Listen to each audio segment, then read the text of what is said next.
नमस्कार, आदाब, सत श्री अकाल, गुड मॉर्निंग मेरे प्यारे दोस्तों। आ गया है आपका होस्ट एंड दोस्त अंकित अवस्थी लेकर के ताजा तरीन सवाल जो कि बने हैं कल रात तक की सुर्खियों से। स्वागत है मेरे सभी मित्रों का जो मेरे साथ में उपस्थित हो चुके हैं। 14 फरवरी 2022 रियल न्यूज एंड एनालिसिस सभी प्रतियोगी परीक्षाओं के लिए बेहद महत्वपूर्ण। फिर चाहे आप यूपीएससी, एसएससी, बैंकिंग, रेलवे, जिस भी एग्जाम की तैयारी कर रहे हो, यदि वहां पर current affairs with proper analysis पूछा जाता है तो आपका स्वागत है। सेशन को जल्दी से शेयर कर दीजिए, सभी साथियों को लाइव आने का इनविटेशन भेज दीजिए, पेन पेपर हाथ में रखिए, इंडिया और वर्ल्ड का मैप साथ में रखिए और पढ़ना शुरू करिए दुनियादारी में क्या हुआ। आइए शुरुआत करते हैं आज की सबसे बड़ी खबर से। पहली खबर जो आपके बारे में बन रही है वो ये है कि हाल ही में सऊदी अरब ने सऊदी अरामको के 4% शेयर अपने सॉवरेन वेल्थ फंड में डाल दिए हैं।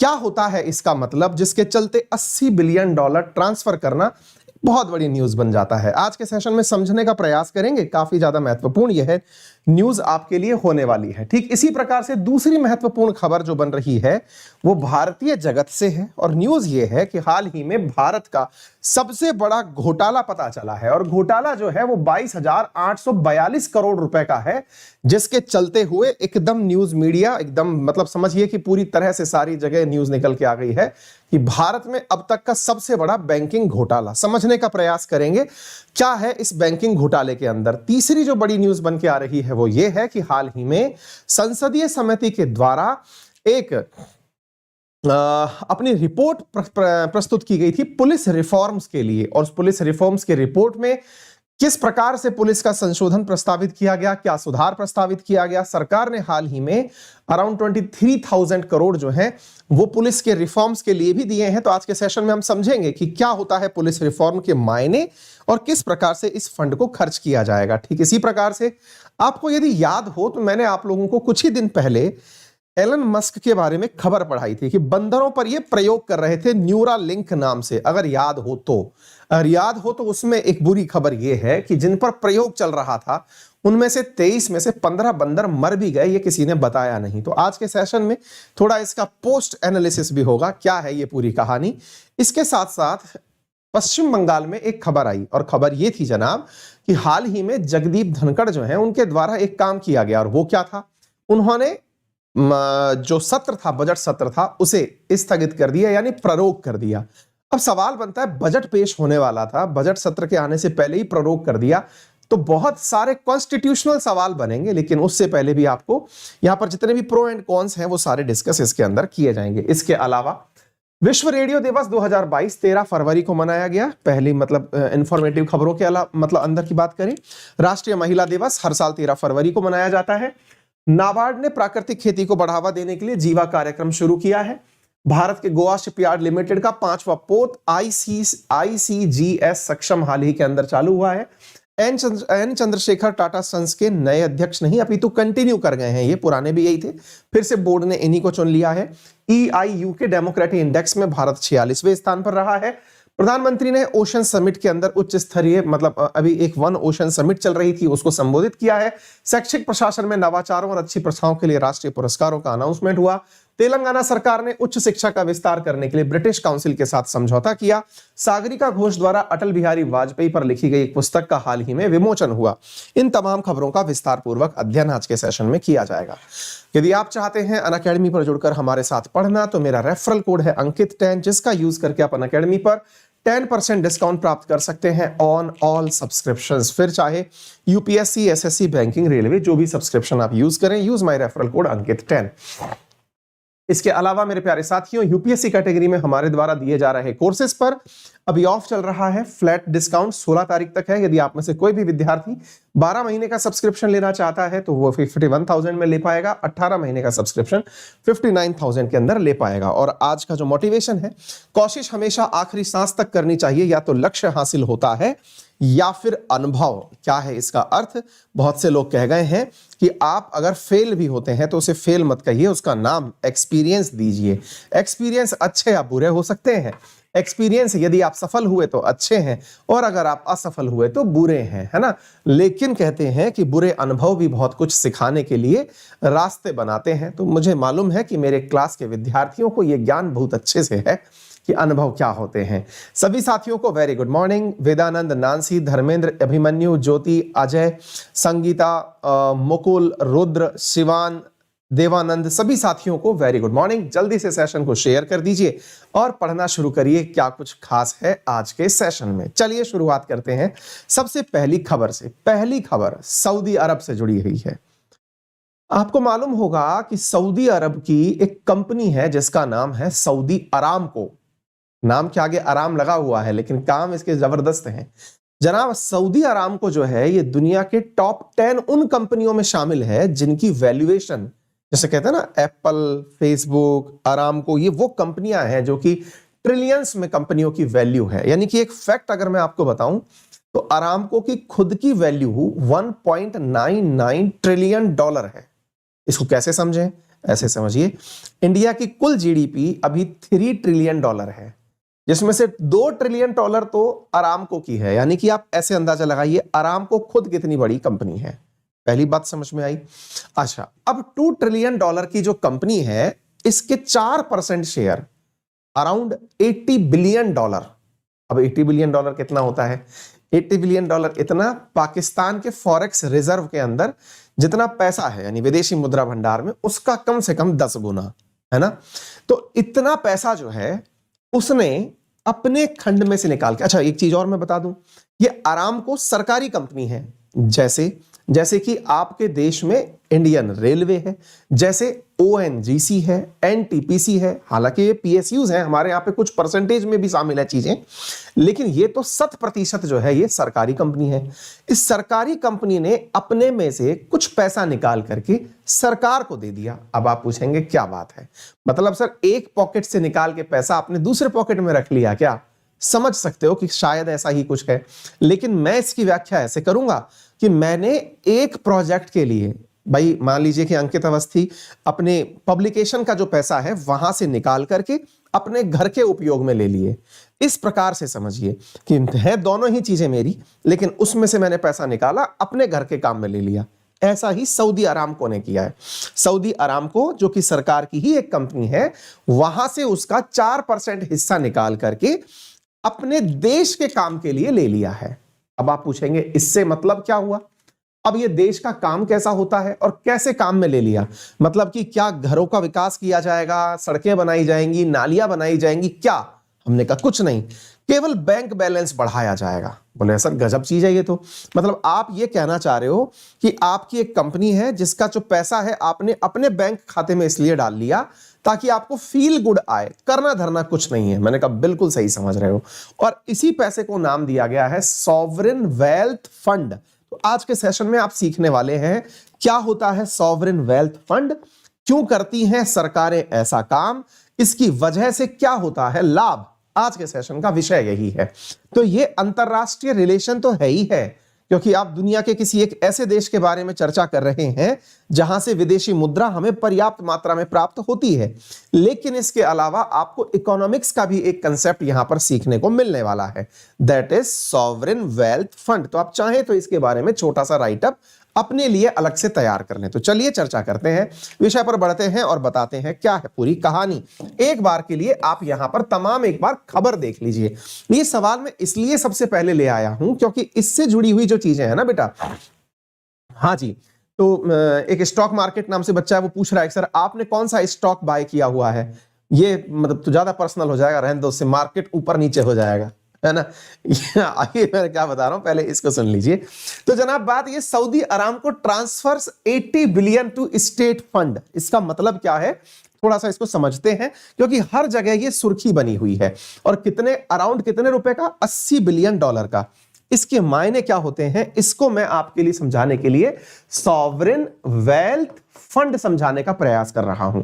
सॉवरेन का अर्थ होता है संप्रभु। संप्रभु का अर्थ होता है कि हम उस पैसे का उपयोग जो है वो खुद ही कर पाएंगे। खुद ही कर पाएंगे से मतलब है अपने लिए ही काम में लेने का पैसा है, वेल्थ तो आपको धन पता ही है, फंड का मतलब कोई एकत्रित किया हुआ आपने मतलब पूल बना लिया है। ठीक है साथियों, अब सुनते हैं होता क्या है। मैंने दो बातें आपसे कही।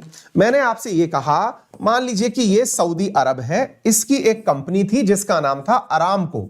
अब ये अरामको नाम की जो कंपनी थी, इसके पास $2 ट्रिलियन का माल था। $2 ट्रिलियन जो था वो इसके 100% के बराबर था, ऐसे समझिए। इसमें से इसने अपना 4% निकाल दिया। 4% निकाल दिया, 4% इसका निकाल दिया, तो इसके पास का 4% यानी कि 2 ट्रिलियन का 4% यानी $80 बिलियन। $80 बिलियन जो है वो इसने निकाल करके किसको दे दिया? अपने ही पास रख लिया। और क्या बना के रख लिया? सॉवरेन वेल्थ फंड बना के रख लिया। ऐसे की रीराउटिंग हो गई है। तो मैंने ये तो आपको बता दिया कि मतलब क्या होता है। अब इसका उपयोग भी समझ लीजिए कि क्यों करती हैं सरकारें ऐसा। इससे ना सड़क बनानी इनको, ना इनसे नाली बनानी, ना पाइपलाइन से पानी पहुंचाना, कुछ नहीं करना, तो पैसा क्यों रखा? अब मैं आपको बताता हूं। असल में साथियों होता क्या है, समटाइम्स जो सरकारें होती हैं, मान लीजिए कि ये सऊदी अरब है, समटाइम्स ये सऊदी अरब भी हो सकता है, ये इंडिया भी हो सकता है, ये यूएसए भी हो सकता है, कुछ भी हो सकता है, रशिया भी हो सकता है, कोई सा भी देश हो सकता है। मैं उदाहरण रशिया का क्यों ले रहा हूं मैं वो भी बताऊंगा आपको। होता क्या है कि समटाइम्स सरकारें खुद अपने पास का जो पैसा है ये इन्वेस्टमेंट में लगाती हैं। देखिए मैं आपको बताता हूं, हम लोग जनरली ये मानते हैं कि सरकारों का काम होता है पैसा बनाना नहीं, अपितु पैसा खर्च करना, नंबर एक। और दूसरा, हम ये मानते हैं कि सरकारें तो केवल फैसिलिटेटर होनी चाहिए, अर्थात सुविधाएं देने वाली होनी चाहिए। इनका काम कतई नहीं होता, क्या नहीं होता, कि ये आमदनी करें, पैसा कमाएं।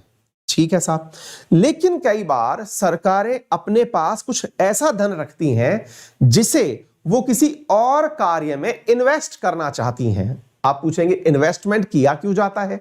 इन्वेस्टमेंट इसलिए किया जाता है, जैसे आपने आज किसी प्लॉट को परचेज किया, कल को ये प्लॉट महंगा हो गया, तो आपकी जो वैल्यू है वो बढ़कर के आपको वापस मिल जाए, इसलिए आप इन्वेस्टमेंट करते हैं। भाई इन्वेस्टमेंट का सही में अर्थ क्या है? आप जितना पैसा लगा रहे हैं उससे ज्यादा कमा पाए, इसलिए आप निवेश करते हैं। अच्छा, अब आज यही बात मैं बोलूं कि एक देश के अंदर तमाम प्रकार की कंपनीज काम करती हैं। अगर ऐसे ही अगर कोई और देश ऐसे करने लग जाए, मतलब खुद जो कंपनियों का मालिक है, यानी कि देश जिसमें बहुत सारी कंपनी है, वहां की सरकार भी वैसे ही काम करने लग जाए, यानी एज ए इन्वेस्टर काम करने लग जाए। समझ में आ रहा है कुछ? यानी कि वो अपने पास की पूंजी किसी और जगह लगाने लग जाए, तो वो जो पैसा जो सरकार खुद से लगाती है। अब आप पूछेंगे क्या भारत की संचित निधि सॉवरेन फंड है क्या? नहीं, उसका तो उपयोग देश के अंदर ही होना है। सॉवरेन फंड का जो उपयोग है ये आप इन्वेस्टमेंट में समझिए। आप एक बात बताइए, मैं मेरे ही पैसे को एक काम में लगा के सोचिए। अच्छा, मैं आपसे फिर पूछता हूं, मान लीजिए ये अंकित अवस्थी हैं, अंकित अवस्थी के पास एक कोचिंग भी चलती है, अंकित अवस्थी के पास पब्लिकेशन भी चलता है, आप समझना इस ध्यान से, अंकित अवस्थी की वेबसाइट भी चलती है। अब एक काम हमने किया कि यहां से मैंने पब्लिकेशन से पैसा निकाला, ये अंकित अवस्थी रहे, और इन्होंने अपनी कोचिंग में पैसा लगा दिया।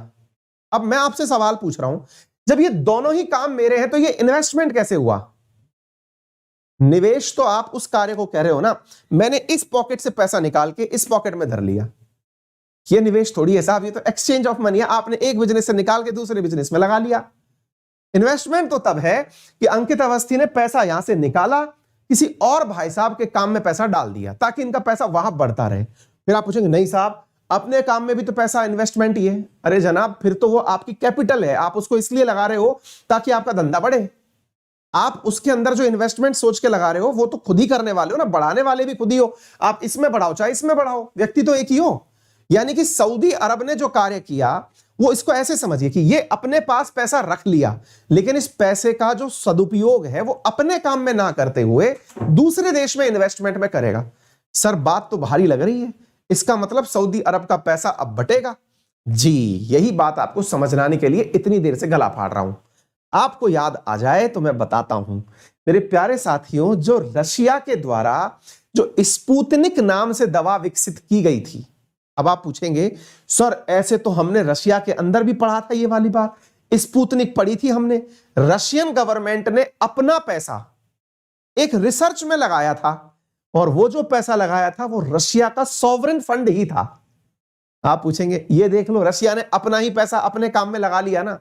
बिल्कुल सही कह रहे हैं आप, ये अपने सॉवरेन फंड को अपने किसी नए काम में इन्वेस्ट कर दिए। ये इनकी क्रिएटिविटी है।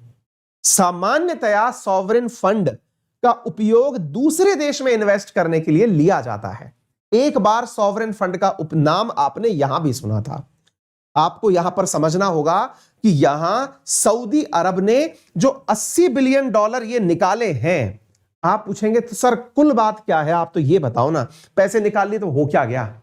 हमने कहा देखो, हो तो सिंपल सी बात ये गई कि वो अब सऊदी अरामको से पैसे निकाल लिया, अब इसकी मर्जी, चाहे तो अपने ही किसी कंपनी में लगाए, हम उसे यही मानेंगे, ये कहते रहे कि हमने तो पैसा साहब निकाल करके सॉवरेन फंड में डाला है। वास्तविकता में तो मतलब यही है कि ये इस पैसे से और पैसा बनाना चाहते हैं, चाहे तो अपने काम में लगाएं, चाहे किसी और के काम में लगाएं। हमारी जो कैपिटल कहती है, हमारी जो इकोनॉमिक्स कहती है, वो ये है कि आप अपने ही धंधे से निकाल के अपने ही धंधे में पैसा लगा रहे हो, तो ये इन्वेस्टमेंट नहीं है साहब, आपका ही काम है, कैपिटल है, आपने खुद ने लगाई है। कैपिटल तो लगाता ही हर आदमी, लेकिन अगर आप निवेश करने का काम कर रहे हैं, जहां से आप पैसा पैदा करेंगे, कोई नया काम करने जा रहे हैं, अपने ही जेब में पैसा रखना इन्वेस्टमेंट नहीं है, आप अपने ही जेब में पैसा लेके घूम रहे हैं। यदि सऊदी अरब के द्वारा ये काम किसी और देश में किया जाए तो आप पूछेंगे, अर्थात अब आ रहे हैं शायद आप अपने मुद्दे पर। मैंने कहा संभव है कि ये इस पैसे को दुनिया के देशों में लगाए। आप पूछें होता है क्या ऐसा? जी हां, भारत दुनिया के ऐसे ही बहुत से देशों से उनके सॉवरेन वेल्थ फंड से पैसा मांगता है। आप पूछेंगे कैसे? हमने कहा सुनिए, जापान जब आपको बुलेट ट्रेन के लिए पैसा दिया, वो उनका सॉवरेन वेल्थ फंड था, यानी कि जापान सरकार का इन्वेस्टमेंट था, कंपनी का इन्वेस्टमेंट नहीं था। आप सोच के देखिए, आज आप जब देखते हैं कि भारत में अंबानी की जो रिलायंस है उसमें फेसबुक ने पैसा डाला, तो देखिए कहने के लिए तो अमेरिका से पैसा चल के इंडिया आया, लेकिन एक कंपनी ने दूसरी कंपनी में पैसा डाला।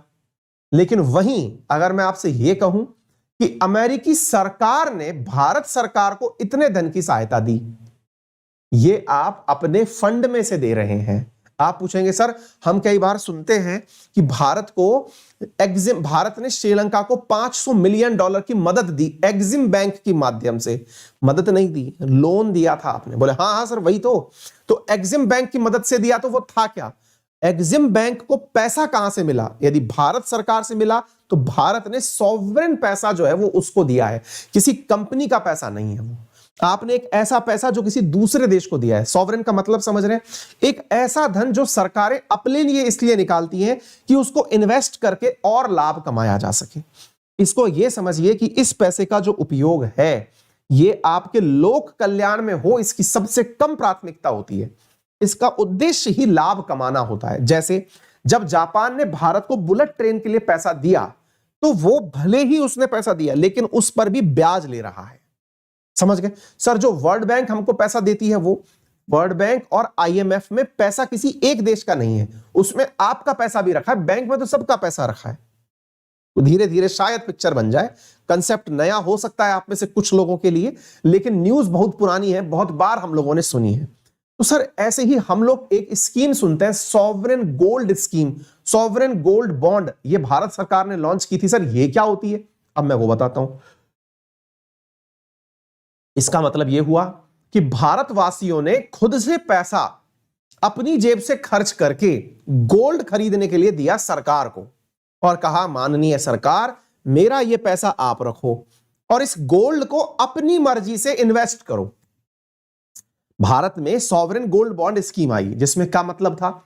सरकार ने कहा कि देखिए हम एक ऐसी स्कीम ला रहे हैं जिसमें इतना % तो मिनिमम रिटर्न हम आपको देंगे कमा के। ठीक है, इसका मतलब यह हुआ जब शब्द के आगे सॉवरेन लग गया, मतलब आपने कहा कि जो हमारा पैसा आप लोग ले रहे हो इसको देश खर्च करेगा, सरकार खर्च करेगी अपने अनुसार। अब आप फिर से सोचिए, कईयों के ऊपर से अगर अभी भी जा रहा हो तो ऐसे सोचिए, आप शेयर मार्केट में जब शेयर परचेज करने जाते हैं, आपके पास दो ऑप्शन होते हैं। क्या ऑप्शन होते हैं? या तो किसी कंपनी का शेयर परचेज करें, या फिर किसी कंपनी में इन्वेस्टमेंट करें, है ना, कि आप उसका क्रेडिट बाई कर लें, उसका जो कर्जा है उसको आप खरीद लें, डेट के अंदर आप पैसा डाल दें। फिलहाल के लिए आप ये समझिए कि शेयर मार्केट में जब आप जाते हैं तो किसी कंपनी का शेयर परचेज करके आप ले आते हैं। इसका अर्थ ये हुआ आपका पैसा उस कंपनी के काम में आ गया, ठीक है। लेकिन आपने जब सॉवरेन गोल्ड बॉन्ड खरीदा तो क्या हुआ, वो किसी अंबानी, अडानी, टाटा, गोदरेज इनके काम नहीं आया, तो फिर वो सरकार को पैसा दे दिया आपने। तो बोले सर ऐसे तो हम लोग पीपीएफ में भी पैसा लगाते हैं, है ना, जो प्रोविजनल फंड होता है सरकार के अंदर। आपके पिताजी से पूछेगा, उन्होंने पीपीएफ में पैसा डाल रखा होगा, जहां सरकार सबसे ज्यादा इंटरेस्ट रेट देती है, लेकिन कहती है कि बेटा इतने साल से पहले पैसा मांगने नहीं आओगे। सर हम जो पीपीएफ में पैसा डालते हैं वो क्या होता है, अगेन देश की जनता ने सरकार को पैसा कमा के दे दिया कि सरकार आप अपने पास ये पैसा रखिए, अब इस पैसे का उपयोग करिए और हमें ब्याज कमा के दीजिए। आ गई बात समझ में। सॉवरेन फंड फिर से समझ जाइए, जब सरकार को आप पैसा पकड़ाते हैं, सरकार से उम्मीद की जाती है कि वो ज्यादा पैसा बना के दे। अक्सर इस सॉवरेन फंड का उपयोग अधिकांश देशों के द्वारा दूसरे देशों में इन्वेस्टमेंट करके कमाया जाता है। क्यों? क्योंकि खुद के ही देश में तो ऑलरेडी खूब सारे काम चल रहे हैं, सरकार इससे अपनी वैल्यू क्रिएशन करती है। इस सॉवरेन गोल्ड, ये जो इनने बनाया है सॉवरेन फंड, इससे उम्मीद की जा रही है कि जो सऊदी अरब है, इसके इस धन का उपयोग, जो इसने $80 बिलियन सऊदी अरामको से निकालकर अपनी जेब में रख लिया, इसका उपयोग ये दुनिया को लोन बांटने में करेगा। तो अगर भविष्य में आपको ये सुनने को मिले कि सऊदी अरब सरकार के द्वारा अपने सॉवरेन वेल्थ फंड में से भारत को इतना पैसा दिया गया, इसका मतलब वो कर्जा है, वो इन्वेस्टमेंट, वो मतलब कर्जा है, वो कोई सहायता नहीं है जिसके रिटर्न में वो कुछ ना मांगे। तो एक और चीज क्लियर कर लेते हैं। सर मान लीजिए गलती से इन्होंने अपने पैसा खुद के ही यहां पर बुलेट ट्रेन बनाने में लगा लिया, कर सकते हो, गुनाह नहीं है, लेकिन परिभाषा इकोनॉमिक्स के अंदर वो बदल जाती है, वो कैपिटल है फिर। लेकिन ठीक है, बहुत सारे लोग अपने पैसे को अपने हिसाब से खर्च करना भी इन्वेस्टमेंट मानते हैं, ठीक है। तो उम्मीद है थोड़ी बहुत आपके दिमाग में सॉवरेन वेल्थ फंड को लेकर क्लैरिटी आई होगी और ये न्यूज समझ में आई होगी कि अंतरराष्ट्रीय रूप से इसका क्या महत्व है। अब आप पूछेंगे सर एक बात बताइए, क्या सऊदी अरामको $2 ट्रिलियन जेब में लेके बैठा हुआ है क्या? मतलब कि ले भाई ऐश कर, अब मेरे पास पैसे घट गए, अब मैं इतने परसेंटेज की कंपनी बच गई। नहीं साहब, तो फिर क्या होता है? इसका मतलब यह हुआ सऊदी अरामको ने अपने कुछ शेयर मार्केट में बेच दिए, उससे पैसा लिया और सरकार को दे दिया, ठीक है। अब शेयर के अंदर एक प्रकार से यह समझिए कि कंपनी के अंदर जो भागीदारी है वो इतने परसेंटेज की अब सरकार ने बेच दी है। क्लियर हो गया? इस तरह से आप समझ जाइए ये वेल्थ फंड की कहानी है। तो यहां पर 4% ऑफ अरामको, जो कि 80% के आसपास है, यह सरकार को दे दिया गया है। उम्मीद है कि अब आप इस बात को समझ गए हो। अब फिर कयास निकाले जा रहे हैं। सर एक बात बताइए, सऊदी अरामको से $80 बिलियन बहुत बड़ी वैल्यू है, मतलब ये सर किस चीज के लिए? आपको क्या लगता है ये भारत को लोन देने के लिए पैसा थोड़ी निकाला होगा? बिल्कुल सही पूछा आपने। तो फिर आपको यदि याद हो तो मैंने एक न्यूज पढ़ाई थी, मैं थोड़ा सा पीछे लेके चलता हूं आपको, चीजें आपस में जुड़ती हैं अगर आप थोड़ा अंतरराष्ट्रीय स्तर पर चीजों को समझते हैं। मैंने एक न्यूज थी, अब कहां गई जाने, ये रही, आप ये न्यूज पढ़िए। ये है 3 महीने पहले की न्यूज है। इसमें मैंने पढ़ाया था सऊदी अरब तेल उत्पादन बंद करेगा। अच्छा 1 मिनट रुकिए, आप मुझे सोचकर बताइए, सऊदी अरब तेल उत्पादन बंद करेगा, ये 3 महीने मैंने पहले पढ़ाया था। एक और बात बताता हूं, सोचकर देखिए, सऊदी अरामको जो दुनिया की सबसे बड़ी तेल निकालने वाली कंपनी है, ये सऊदी अरब की ही है। फिर आप पूछेंगे जब 2 ट्रिलियन की कंपनी जो है वो अगर तेल निकालना बंद कर देगी तो अल्टीमेटली कैसे सऊदी सरकार चलेगी? बड़ा सवाल है। आप याद करिए, मैंने आप लोगों को ये पूरी चीजें पढ़ाई हैं नेट जीरो इमिशन को लेके, जो बातचीत हुई थी अभी COP 26 में। कुछ ध्यान आ रहा है? नेट जीरो में सऊदी अरब भी वादा कर आया था कि 2060 तक मैं कार्बन डाइऑक्साइड का उत्पादन 0 कर दूंगा। यानी कि या तो आप लोग तेल उत्पादन बंद कर दोगे, या तेल उत्पादन के कारण जो पॉल्यूशन हो रहा है उसे 0 कर दोगे। जितना पॉल्यूशन पैदा हुआ आपने उतने पौधे लगा दिए, या फिर उसका कुछ और उपयोग करके आपने पॉल्यूशन को खींच लिया, कुछ किया, कार्बन उत्सर्जन 0 कर दिया। याद अगर आ गया हो तो अब चीजों को कनेक्ट करिए। जब 2060 में इन्होंने सपना देखा है कि हम अपना कार्बन उत्सर्जन जीरो करेंगे, तो वास्तविकता यह है प्यारे साथियों कि सऊदी अरब को भी पता चल गया है कि आने वाला जो समय है ये किसी भी प्रकार से तेल का समय नहीं है। एक जमाना था जब तेल की इकोनॉमीज ने दुनिया पर राज किया था, तेल के लिए लड़ाइयां हुई थी, गल्फ वॉर हुए थे, लंबा समय, लगभग 50-60 साल का, 70 साल का समय तेल निकालने वाले देशों ने जिया है। लगभग 100 साल जी भी गए हैं ये लोग, जी जाएंगे। मतलब आप सऊदी अरब, ईरान, इराक, कुवैत, इनके जो नाम सुनते हैं ये इसलिए क्योंकि इन्होंने तेल से पैसा कमाया। लेकिन अब जमाना बदल रहा है। उम्मीद की जा रही है कि 2030 तक भारत की आधी से ज्यादा गाड़ी इलेक्ट्रिक होंगी। ये सरकार का कैलकुलेशन है, फेम स्कीम चल रही है। वहीं दूसरी ओर भारत ग्रीन ग्रिड जैसी परियोजनाओं पर काम कर रहा है, अर्थात भारत का प्रयास है कि वो पूरी तरह से सोलर पैनल डिपेंडेंट हो जाए, बिजली से ही काम करवाए। अब आप पूछें बिजली से काम कैसा होगा? इसके लिए इलेक्ट्रिक व्हीकल्स में बैटरीज का उपयोग होगा, यानी इकोनॉमी की दिशा बदल रही है। जहां आज भारत का जो सबसे बड़ा संकट है वो क्या है कि उसे अपने कुल इंपोर्ट में बहुत बड़ा हिस्सा, आधे से भी अधिक हिस्सा तेल पर खर्च करना पड़ता है। आप विचार करिए अगर हमारी तेल के ऊपर डिपेंडेंसी खत्म हो जाए तो यह बात क्या केवल आपको समझ में आती है कि इंडिया के अंदर ही मतलब तेल पर डिपेंडेंसी खत्म होगी? क्या सऊदी अरब को समझ नहीं आता कि इंडियन सरकार क्या कर रही है? क्या केवल और केवल इंडियन सरकार ही ऐसा कर रही है क्या? नहीं, जहां देखो, यूरोप देख लो, चाइना देख लो, आसियान देख लो, सब इलेक्ट्रिक पर जा रहे हैं।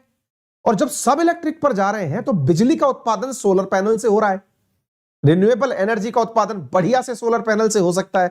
बाकी और तरीके भी न्यूक्लियर रिएक्टर्स जैसे निकल के आ रहे हैं जिससे इलेक्ट्रिसिटी का उत्पादन हो सकता है। तो कोई क्यों तेल पर डिपेंडेंट रहे? और जब तेल पर डिपेंडेंसी खत्म होगी तो इनका क्या होगा? अब समझ जाइए आप, इनका क्या होगा ये बात इनको भी पता है। इसलिए तेल के उत्पादन से इनके यहां गरीबी ना आ जाए, इसलिए तेल कंपनी में से पैसा निकालना अभी से ही शुरू कि भाई कंपनी तो खत्म करनी है, जीरो तक लानी है, पैसे निकालना शुरू करो, दुनिया को बेच दो इस हिस्से को, तुम ही मालिक बनो बेटा इस कंपनी के। क्योंकि आने वाला समय इनको अब यही होती है प्लानिंग। और मेरे प्यारे साथियों, इसी प्लानिंग को जो यहां के किंग सलमान जो है इनके द्वारा किया गया है। यह सऊदी अरामको की बात मैं आपको बता रहा हूं। यह जो प्लानिंग है इसी को किंग सलमान के द्वारा किया गया है। क्यों किया गया है? क्योंकि वो अपने लिए एक विजन डॉक्यूमेंट लेकर चल रहे हैं। सऊदी का विजन डॉक्यूमेंट है उनका। 2030 के लिए उन्होंने एक विजन डॉक्यूमेंट जारी किया था जिसमें उन्होंने सारी बातें खुद से पहले सोची हुई हैं।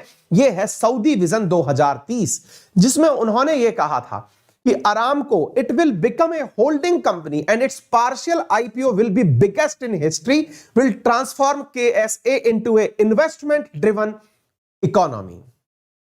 मतलब kingdom of Saudi Arabia investment driven हो जाएगी, यानी कि इस कंपनी को हम प्राइवेट कंपनी में कन्वर्ट कर देंगे, आईपीओ लाएंगे। जैसे इंडिया एलआईसी का आईपीओ ला रहा है, ऐसे सऊदी अरामको का इन्वेस्टमेंट के लिए आईपीओ लाया जाएगा। आईपीओ का सीधा सा अर्थ होता है कंपनी में प्राइवेट लोगों की हिस्सेदारी दे दी जाएगी, सरकार अपना हाथ धो के बैठ जाएगी।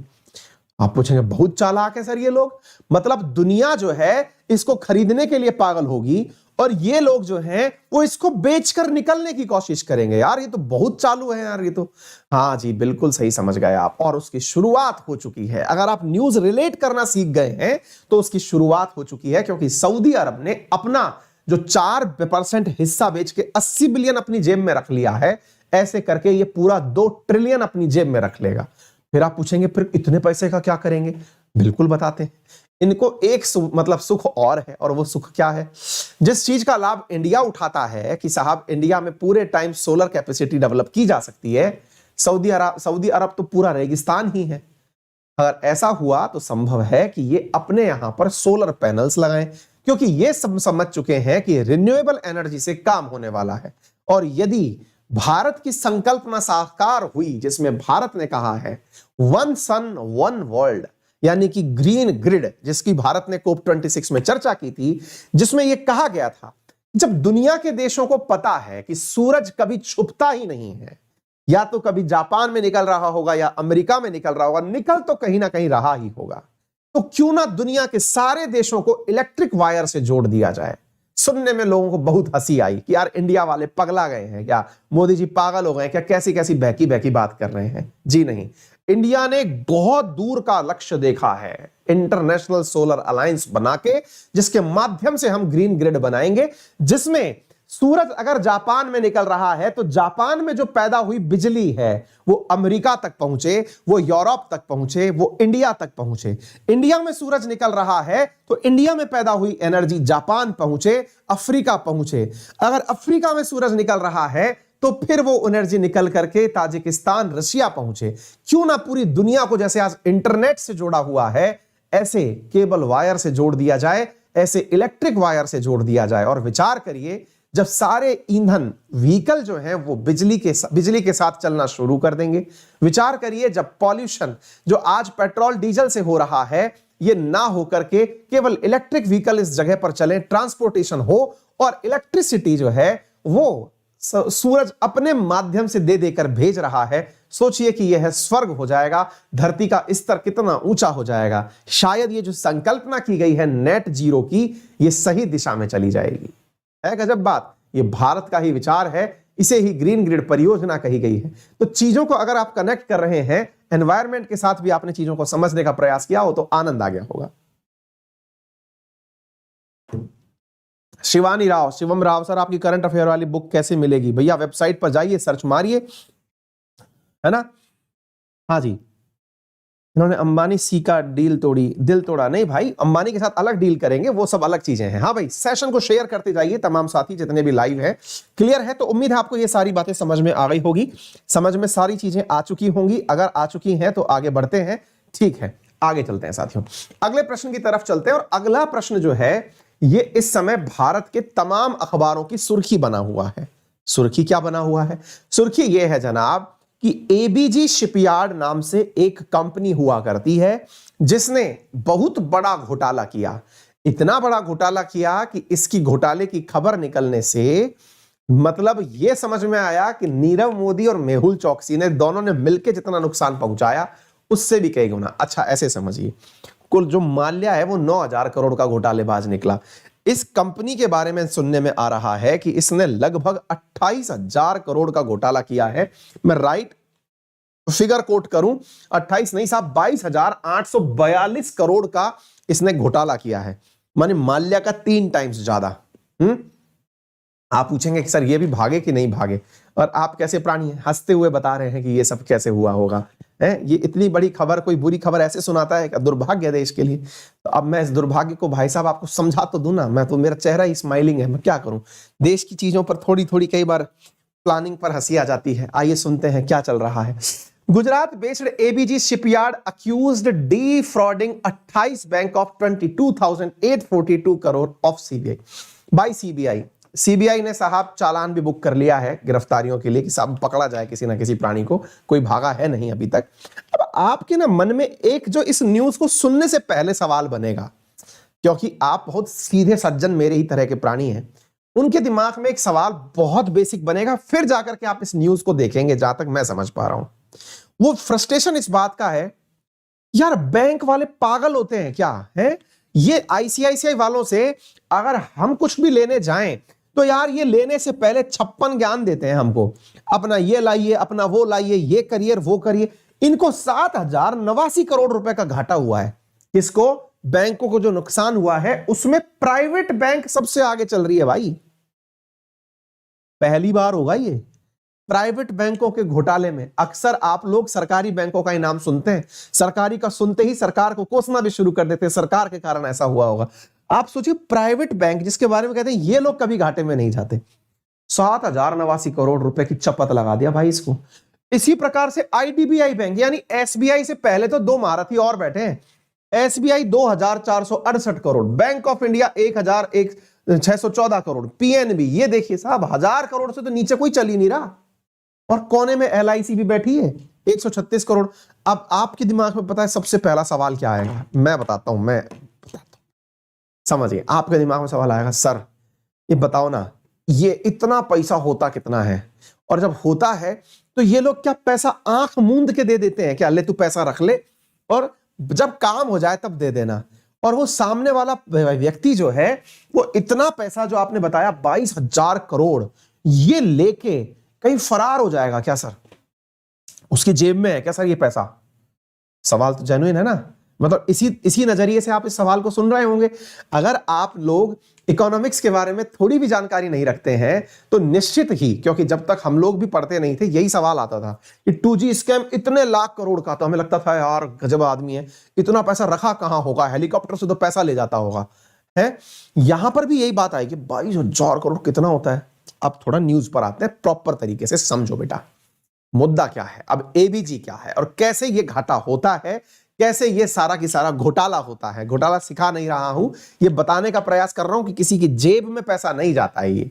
तो क्या होता है, अब वो बातें ध्यान से सुनिए। देखिए मेरे प्यारे साथियों, आप जब ये न्यूज सुनते हैं तो न्यूज के अंदर जो सबसे बड़ा किरदार आपके सामने दिखाई पड़ता है उसका नाम है एबीजी शिपयार्ड लिमिटेड। और एबीजी शिपयार्ड लिमिटेड के डायरेक्टर जो हैं उनको सीबीआई के द्वारा बुक कर लिया गया है, यानी कि भाई ठीक है अब आपकी गिरफ्तारी। अब आप पूछेंगे कि सर एक बात बताइए, शिपयार्ड होता क्या है? हमने कहा यार जहां जहाज बनते हैं। बोले भारत में कहीं जहाज बनते हैं क्या? याद करिए, मैंने आप लोगों को अगर याद हो तो साल भर पहले के करंट अफेयर में, 6 महीने पहले के करंट अफेयर में ये बातें बहुत बताई हैं कि जो गुजरात का दहेज नाम से बंदरगाह है वहां पर बहुत सारा पुराना जहाज आता है टूटने के लिए, और वहां से टूट करके या तो नया जहाज बनाया जाता है उसे, या उनको रिनोवेट किया जाता है, या फिर उनको तोड़ करके स्क्रैप में बदल दिया जाता है। और आपको ध्यान भी होगा मैंने निर्मला सीतारमण जी का इसके ऊपर दिया गया जो भाषण था वो भी बताया था कि स्क्रैप के लिए भी सरकार ने पैसा अनाउंस किया था।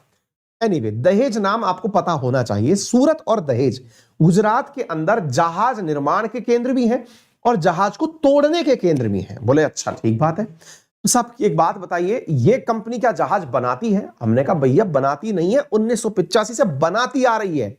बोले कैसे जहाज बनाती है? हमने कहा देखो अगर नंबर पता लगाओगे तो ये 150 से ज्यादा जहाज बना चुकी है अभी तक।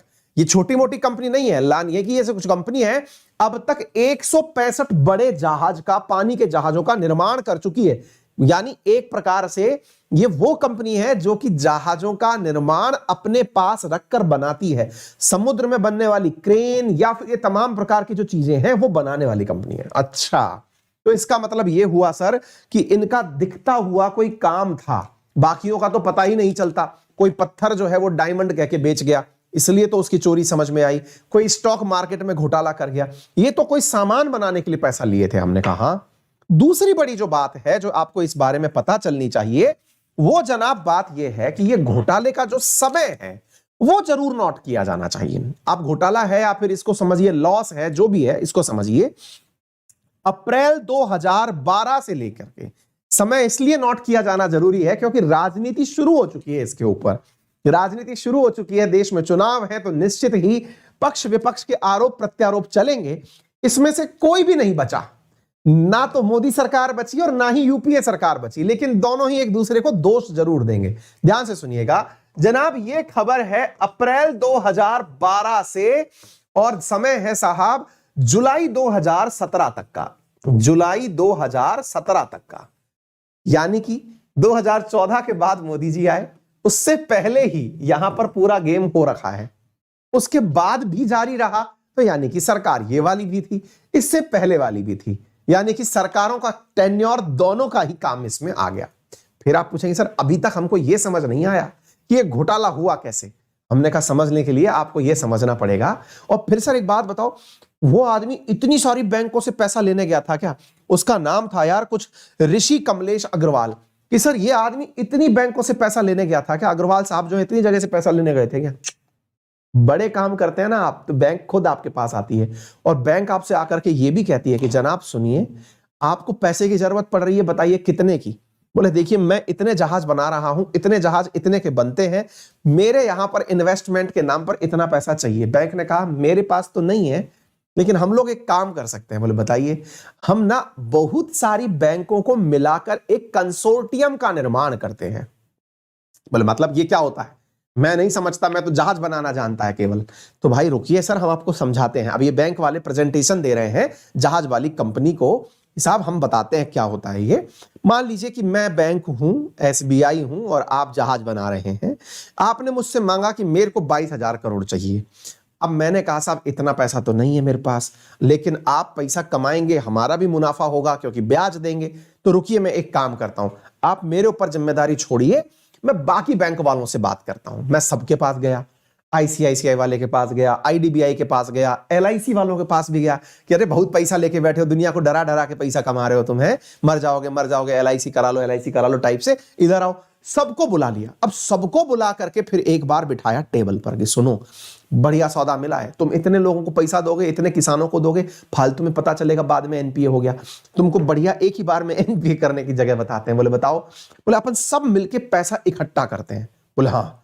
अब एक बार में अपन इस इकट्ठा किए हुए पैसे को सामने वाले को पकड़ाएंगे। प्यारे बच्चों, ये जो इकट्ठा करके पैसा रखा गया ना, इसी को कंसोर्टियम कहा जाता है। शब्द है कंसोर्टियम। ये कोई बैंक नहीं है, बैंकों का समूह है। 28 से ज्यादा बैंक हैं साहब जिन्होंने इस बहती गंगा में हाथ धोने का प्रयास किया था। आइए हम आपको थोड़ा सा न्यूज के अंदर डिटेल से चल करके बताएं, कहां गया डिटेलिंग हमारी। तो इसमें जनाब जो है 28 से ज्यादा बैंकें जो हैं वो इसमें शामिल हुई और उनने इस पूरी जिम्मेदारी को बड़ी सहजता से निभाया। ये पूरी बैंकों के नाम है। मैं आपको यहां पर बैंकों के नाम गिनाता हूं, थोड़ा सा आप अपनी बैंक को भी पहचान लीजिएगा। SBI, ICICI, IDBI, bank of Baroda, Punjab national bank, Exim bank, Indian bank, bank of India, oriental bank, standard charter bank, सारी कमर्शियल बैंक और प्राइवेट आ जाएंगी बेटा, रुको। Syndicate bank, SB, state bank of India, Singapore की ब्रांच जो है उसने भी पैसा लगाया, देना बैंक, आंध्रा बैंक, है ना, जो कि अब बैंक ऑफ इंडिया बन चुकी है आंध्रा बैंक, और वो मतलब बैंक ऑफ बड़ौदा बन चुकी है देना बैंक। ये उस समय से पैसा देते आ रहे थे। SICOM bank, IFCI bank, SBM bank, Phoenix ARC bank, LIC, DCB, PNB और लक्ष्मी निवास, जो लक्ष्मी विलास जो कि बेचारी खुद बर्बाद हो गई, Indian bank, Canara bank, central bank, Punjab Sindh bank और यस बैंक। इसमें यस बैंक भी है, सोचो, जो खुद मरते मरते बची वो तक लोन दे ली थी। समझ गए? कहने का मतलब ये है कि साहब ये इन्वेस्टमेंट करने पहुंच गए थे। अब यार बात ये है, अब आप पूछेंगे तो सर ये हुआ क्या, मतलब देखिए बात तो दुखद है, लेकिन अर्थ पहली बात तो ये समझो कि 2017 का कारनामा है, अब जाकर के ये रिपोर्ट हुआ है न्यूज में। मतलब ये समझिए कि 2017 तक जो पैसा दे लिया था, उसके बाद में पैसा मांगने गई बैंकें कि साहब वो पैसा दिया था आपको, अग्रवाल जी पैसा लौटाइए। बोले पैसा दिए थे लेकिन बना नहीं पा रहे हैं, हम आपको लोन की किस्तें चुका रहे हैं लेकिन चुका पा नहीं रहे हैं। तो फिर तो ठीक है, ईएमआई एक आध रह जाएगी तो क्या दिक्कत है। तो अब आप इसको ऐसे समझकर पैनिक मत करिएगा, हाय राम 2022 की घटना है ये, तो कितना बड़ा फ्रॉड हो गया है। 2017 की घटना है, सीबीआई ने केस आज से 4 दिन पहले बुक किया है, इसलिए ये न्यूज अब निकल करके आ रही है। ये 2020 में भी आ चुकी है न्यूज। रुकिए, हम वो कटिंग भी लाना शायद भूल ना गए हो, हम आपको बताएं कि 2020 के अंदर भी न्यूज आ चुकी है और उस समय पर भी यही न्यूज निकल के आई थी कि साहब हमने जो है एक बैंक के साथ में ये घोटाला पाया जा रहा है। घोटाला से मतलब कि वो लोग पैसा वैसा नहीं चुका रहे हैं। यार हम इस मामले में फिर से आपसे माफी मांगे। 2020 में भी ये उजागर हो चुकी है न्यूज, हमारी पेपर की कटिंग हम खुद पढ़ रहे थे तब तो देख लिए, उसके बाद नहीं देख पाए हैं। एक मिनट रुकिए, ये देखिए लेके तो आए हैं हम, देखिए ये रहा। हाँ इधर देखिए, आप इसको पहले यहां से पढ़िए, 24 जनवरी 2020, ठीक है। अब 24 जनवरी 2020, अब इधर पढ़िए, बैंकिंग कंसोर्टियम, कंसोर्टियम का मतलब समझ में आ गया, declares ₹14,000 crore ABG shipyard lawn fraud account. मतलब समझ रहे हैं, ये कोई पहली बार पता नहीं चल रहा है, ये 2024 के अंदर भी रिपोर्ट किया गया था कि सर पैसे चले गए हमारे। चले गए से मतलब क्या होता है? चले गए से मतलब है कि इन भाई साहब ने, ये देखिए 24 जनवरी की, ABG shipyard 14,000 crore loan mark fraud by ICICI bank led consortium. ICICI bank के नेतृत्व में जो कंसोर्टियम बना था, उसने कहा कि सर लुट गए।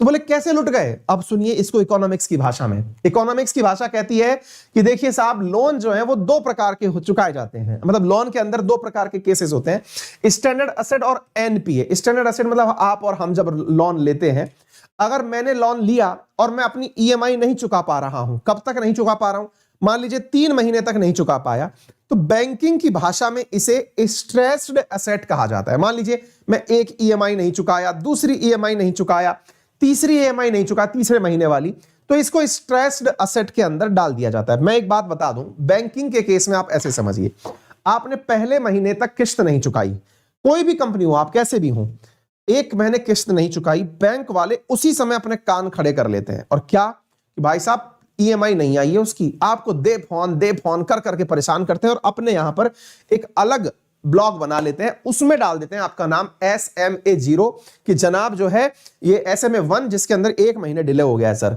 SMA2 जिसमें 2 महीने डिले हो गया है सर, 3 महीने डिले होते ही अब इनके हाथ पांव फूलना शुरू हो गया कि पैसा आना बंद हो गया है। पैसा आना बंद हो गया है तो 90 डेज से ऊपर जब हो जाता है ना, जब पैसा नहीं चुका पा रहा होता है कोई व्यक्ति, तो इसे ये सब स्टैंडर्ड असेट कहना शुरू करते हैं। सब स्टैंडर्ड असेट का मतलब ये हुआ 12 महीने तक पैसा लौट कर नहीं आएगा, तो इसका मतलब यह हुआ कि यह पैसा जो है ये नॉन परफॉर्मिंग तो है, 12 महीने से नहीं आ रहा, तो बैंकिंग की भाषा में इसे सब स्टैंडर्ड असेट कहा जाता है। इसके बाद में अगर 12 महीने से ज्यादा हो गया तो इसे डाउटफुल असेट कहा जाता है। और अगर ये 12 महीने से और ऊपर की तरफ निकलते हुए जब सरकारें इस बारे में जिक्र करना शुरू कर देती हैं, अब आप पूछेंगे जब 2017 के बीच में लोन दिया गया था, तो आप एक बात बताइए 2017 के जुलाई तक, अब देखना यहीं से आपको ये इकोनॉमिक्स की भाषा समझ में आएगी। मैंने आपसे क्या कहा, 2012 से लेकर के 2017 के बीच में लोन दिया गया, जुलाई 2017 के बीच में। अब यहीं से परिभाषा जोड़ते चलो, यहां पर 12 महीने से ऊपर का समय निकल गया, यानी कि जुलाई 2018 पकड़ो। जुलाई 2018 जब आपने पकड़ा, इसका मतलब तब तक ये डाउटफुल असेट था। उसके बाद में इसे अब लॉस असेट कहना, यानी त्राहिमाम त्राहिमाम चिल्लाना शुरू हुआ।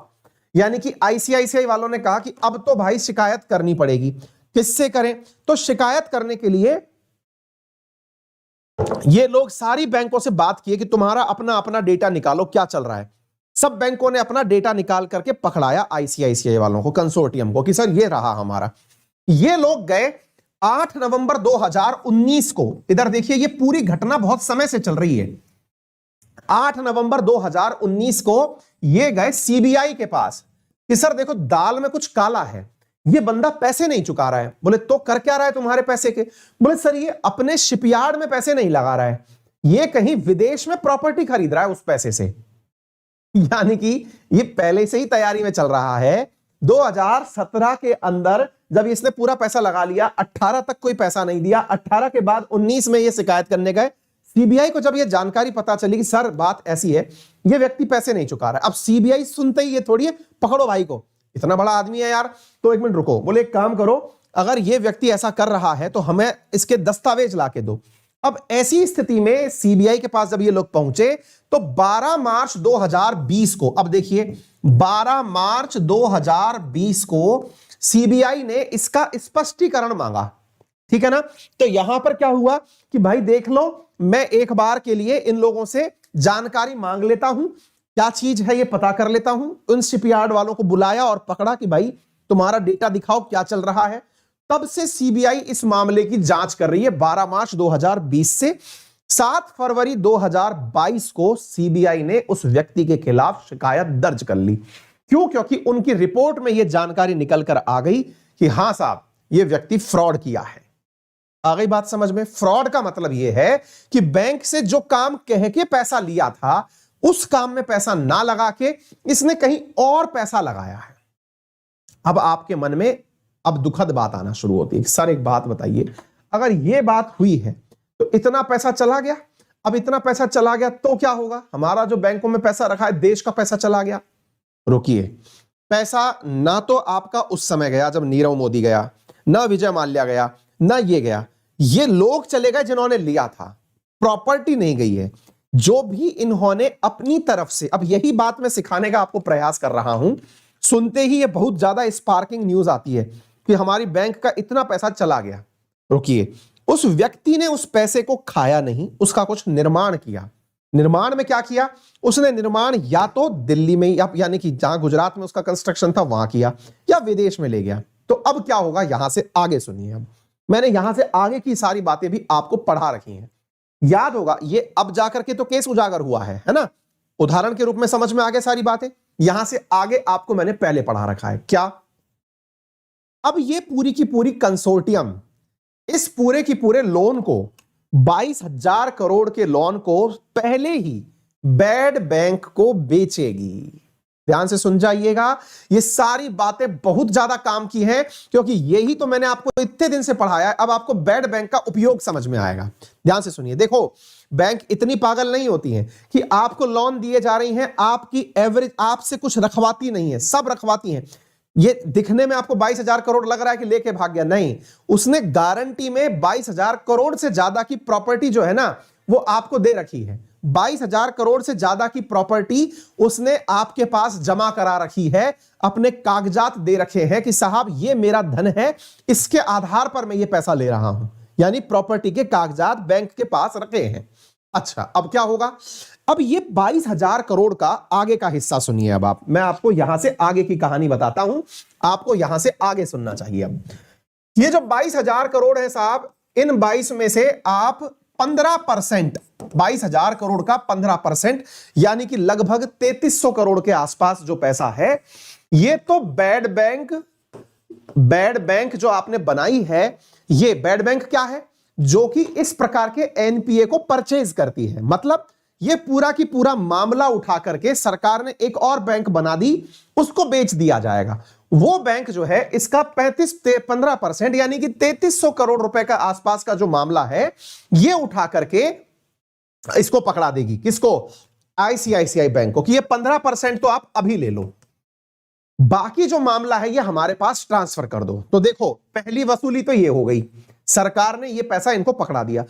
सर बैड बैंक के पास पैसा कहां से आया? वो भी तो हमारा है। रुकिए, बैड बैंक को सरकार ने लगभग 30,600 करोड़ रुपए दिए हैं, केंद्र सरकार ने वर्ष 2021 के अंदर। ठीक है सर, ये इससे क्या होगा? इससे अब देखो 30,600 करोड़ में 3300 करोड़ दिए और 22,000 करोड़ का लोन परचेज कर लिया। ऐसे करके इस 30,000 करोड़ से 2 लाख करोड़ के लोन परचेज किए जाएंगे। कितने करोड़ के? 2 लाख करोड़ के लोन परचेज किए जाएंगे। लोन परचेज का मतलब है बैंक वालों से कहेंगे तुम्हारे ऊपर जितना भी हेडेक है वो हमको बेच दो। सरकार की एक कंपनी जिसका नाम क्या है? Bad bank. अब वो बैड बैंक क्या करेगी? इसको लेकर के इसमें से 15% दे चुकी, बाकी जो रिमेनिंग अमाउंट बचा लगभग 19 करोड़ के आसपास, 19,000 करोड़ के आसपास, उस 19,000 करोड़ का ये बैड बैंक उसकी जो असेट है उस असेट को बेचेगी। कौन से असेट को? जैसे आपको मैं बताऊं, माल्या का असेट के नाम पर जो भी उसके प्रोडक्ट यहां पर जमा थे उनको बेचा गया। जैसे उसका किंगफिशर विला जो गोवा वाला है वो सब बेचा गया। ऐसे ही अब बैड बैंक इन असेट को यानी गोवा शिपयार्ड लिमिटेड को बेचेगी। अब बेच करके उससे जो पैसा आएगा उस पैसे को लेकर के बैंकों को बाकी बचा हुआ 85% चुका दिया जाएगा। ये काम का प्रोसीजर तैयार हो चुका है। अब स्थिति ये नहीं है कि आपकी कोई बैंक का पैसा लेके भाग जाए और बैंक जो है वो डिप्रेशन में चली जाए कि हाय राम हम तो बर्बाद हो गए। ऐसा नहीं है। आपकी प्रक्रिया पूरी आगे से आगे तक की सेट है। ये पूरी प्रोसेस के अंदर जितना भी पैसा गया है सरकार एक एक पाई पाई वसूलती है। ये सारी बातें आपको समझ में आ जानी चाहिए, जिसे आप बैंकरप्सी कहते हैं। ठीक है, अब यहां पर एक बात और समझ लीजिएगा। ये जो मैंने आपको जानकारी बताई इसके अंदर यहां तक आपको समझ में आ गया होगा। 7 बैंकों की कहानी बता दी, ये सारा कारनामा मैंने आपको बता दिया जो यहां पर होने वाला है शिपयार्ड के साथ साथ। अब यहां पर वसूली जो है वो यहां से कर ली जाएगी। क्लियर है? चलो यहां तक आपको समझ में आ गया होगा। एनपीए क्या है, सब कुछ क्या है, समझ में आ गया। विषय चुनाव के दौरान निकल के आया है तो साहब ऐसी स्थिति में इसका तो चुनावी जो है प्रक्रिया भी तय हो जाएगी। कांग्रेस ने बकायदा इसके ऊपर एकदम लेटर वेटर निकाल दिया है। राहुल गांधी जी ने अब तक पूरे मोदी काल के दौरान जितने भी बैंक फ्रॉड हुए हैं उनका लिस्ट निकाल के दे दिया है कि साहब इतने बैंक फ्रॉड हो चुके हैं। आम जन इस बात को देखिए, ना तो वाकई में 2G घोटाले के अंदर या कोयला घोटाले के अंदर वो जो दिखाया गया इतने लाख करोड़ का घोटाला हुआ, जनता को लगा इतने लाख करोड़ रुपए जो हैं वो मनमोहन सिंह जी की जेब में चले गए या फिर वो जो कोयला मिनिस्टर थे उनकी जेब में चले गए। ना ही जो 2G स्पेक्ट्रम हुआ था घोटाला, ना ही उस समय पर उतना पैसा जो बोला गया था इतने लाख करोड़ का वो जेब में गया। जेब में ये चीजें नहीं जाती हैं। इसका मतलब ये नहीं 22,000 करोड़ का घोटाला हुआ है तो जेब में किसी के चला गया, नहीं। मुद्दा ये है कि ये पैसा आपने जिस काम के लिए दिया था उस काम में यूज नहीं हुआ, किसी और में हो गया। ये फ्रॉड जो है ये आने वाले टाइम पर वसूला जाएगा। लेकिन राजनीति का मौसम एकदम गर्म है और गर्म मौसम के अंदर निश्चित ही बैंकों के ये दिन टेंशन में बीतने वाले हैं, क्योंकि जब तक सरकारें बेचकर पैसा नहीं कमाएंगी तब तक दिक्कत बढ़ती रहेगी। ठीक है, सारी बातें उम्मीद है आपको समझ में आ गई होंगी, राजनीतिक बयानबाजी समेत सारी क्रियाएं आपको क्लियर हो गई होंगी। ठीक है, तो एबीजी जो आपको घोटाला है ये क्लियर हुआ हो तो सेशन को जो है ना वो शेयर वेयर करते रहना, ताकि आप लोगों को जो है वो जानकारी औरों तक पहुंचाना भी आसान रहे। ठीक है, न्यूज चूंकि बहुत पुरानी है इसलिए इसका कोई खास कहीं पर भी त्राहिमाम जैसा फैक्टर नजर नहीं आ रहा है अभी तक। ठीक है, चलिए आगे बढ़ते हैं अगले प्रश्न की तरफ। साथियों, हाल ही में भारत की संसद के द्वारा एक समिति का गठन किया गया था, parliamentary committee to police reform. Police के अंदर रिफॉर्म लाने के लिए कि कैसे कैसे सुधार लाए जाएं, उसके लिए एक पार्लियामेंट्री कमेटी बनाई गई, संसदीय समिति बनाई गई। उस संसदीय समिति के द्वारा रिफॉर्म्स प्रस्तावित किए गए हैं और इतना ही नहीं, केंद्र सरकार ने बहुत सारा धन हाल ही में पुलिस रिफॉर्म के लिए अनाउंस भी कर दिया है। ठीक है, तो चलिए आप इधर देख लीजिए, आपको यहां से पता चल जाना चाहिए कि भारत सरकार ने 26,275 करोड़ रुपए भारत की पुलिस के लिए अनाउंस किए हैं, ताकि इस वजह से मॉडर्न पुलिसिंग हो सके, पुलिस के अंदर रिफॉर्म लाया जा सके। तो कौन से तो हमारी संसदीय समिति के द्वारा, और ये पैसे जो है 5 साल में ही खर्च होने हैं। होम मिनिस्ट्री ने इतना पैसा पुलिस की रिफॉर्म पर खर्च करने के लिए अनाउंस कर दिया है, 2025-26 तक ये पैसा खर्च करना है।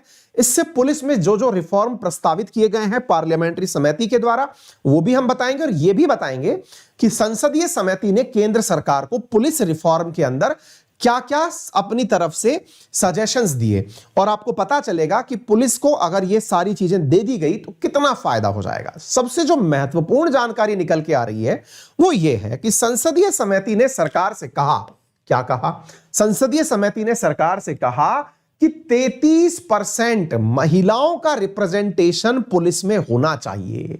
ध्यान से सुनिएगा आप, ये 33% वाली जो लाइन है ये पंचायती चुनाव में भी सुनते हैं, लोकल सेल्फ गवर्नमेंट में भी सुनते हैं। अब पुलिसिंग में बोला गया 33% वुमेन रिप्रेजेंटेशन कहां होना चाहिए? यहां पर पुलिस के अंदर होना चाहिए। अब आपके मन में एक सवाल आएगा, सवाल क्या आएगा?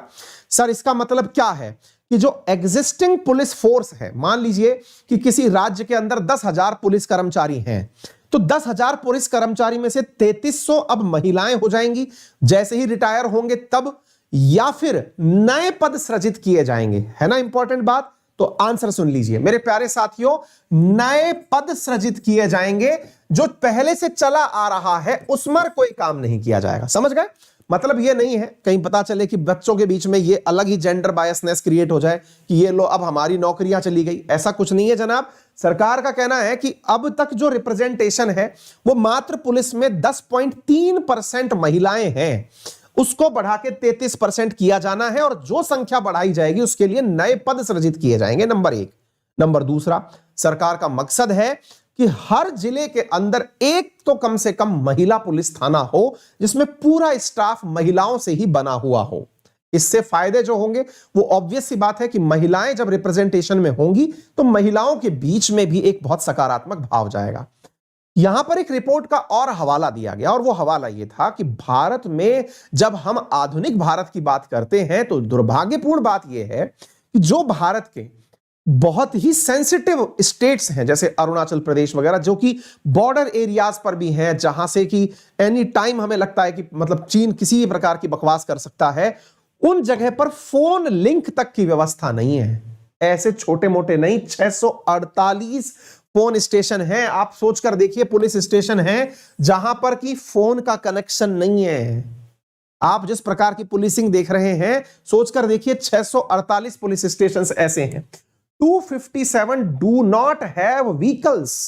257 पुलिस स्टेशन ऐसे हैं जिनके पास कोई भी व्हीकल नहीं है। तो पुलिस पेट्रोलिंग कैसे करेगी, क्राइम तक पहुंचेगी कैसे? 143 do not have wireless settled, यानी कि भारत के अंदर 143 पुलिस स्टेशन जिनके पास वॉकी टॉकी वाला वायरलेस सिस्टम नहीं है, ऐसा पार्लियामेंट्री पैनल ने अपनी रिपोर्ट के अंदर निकाल के दिया है।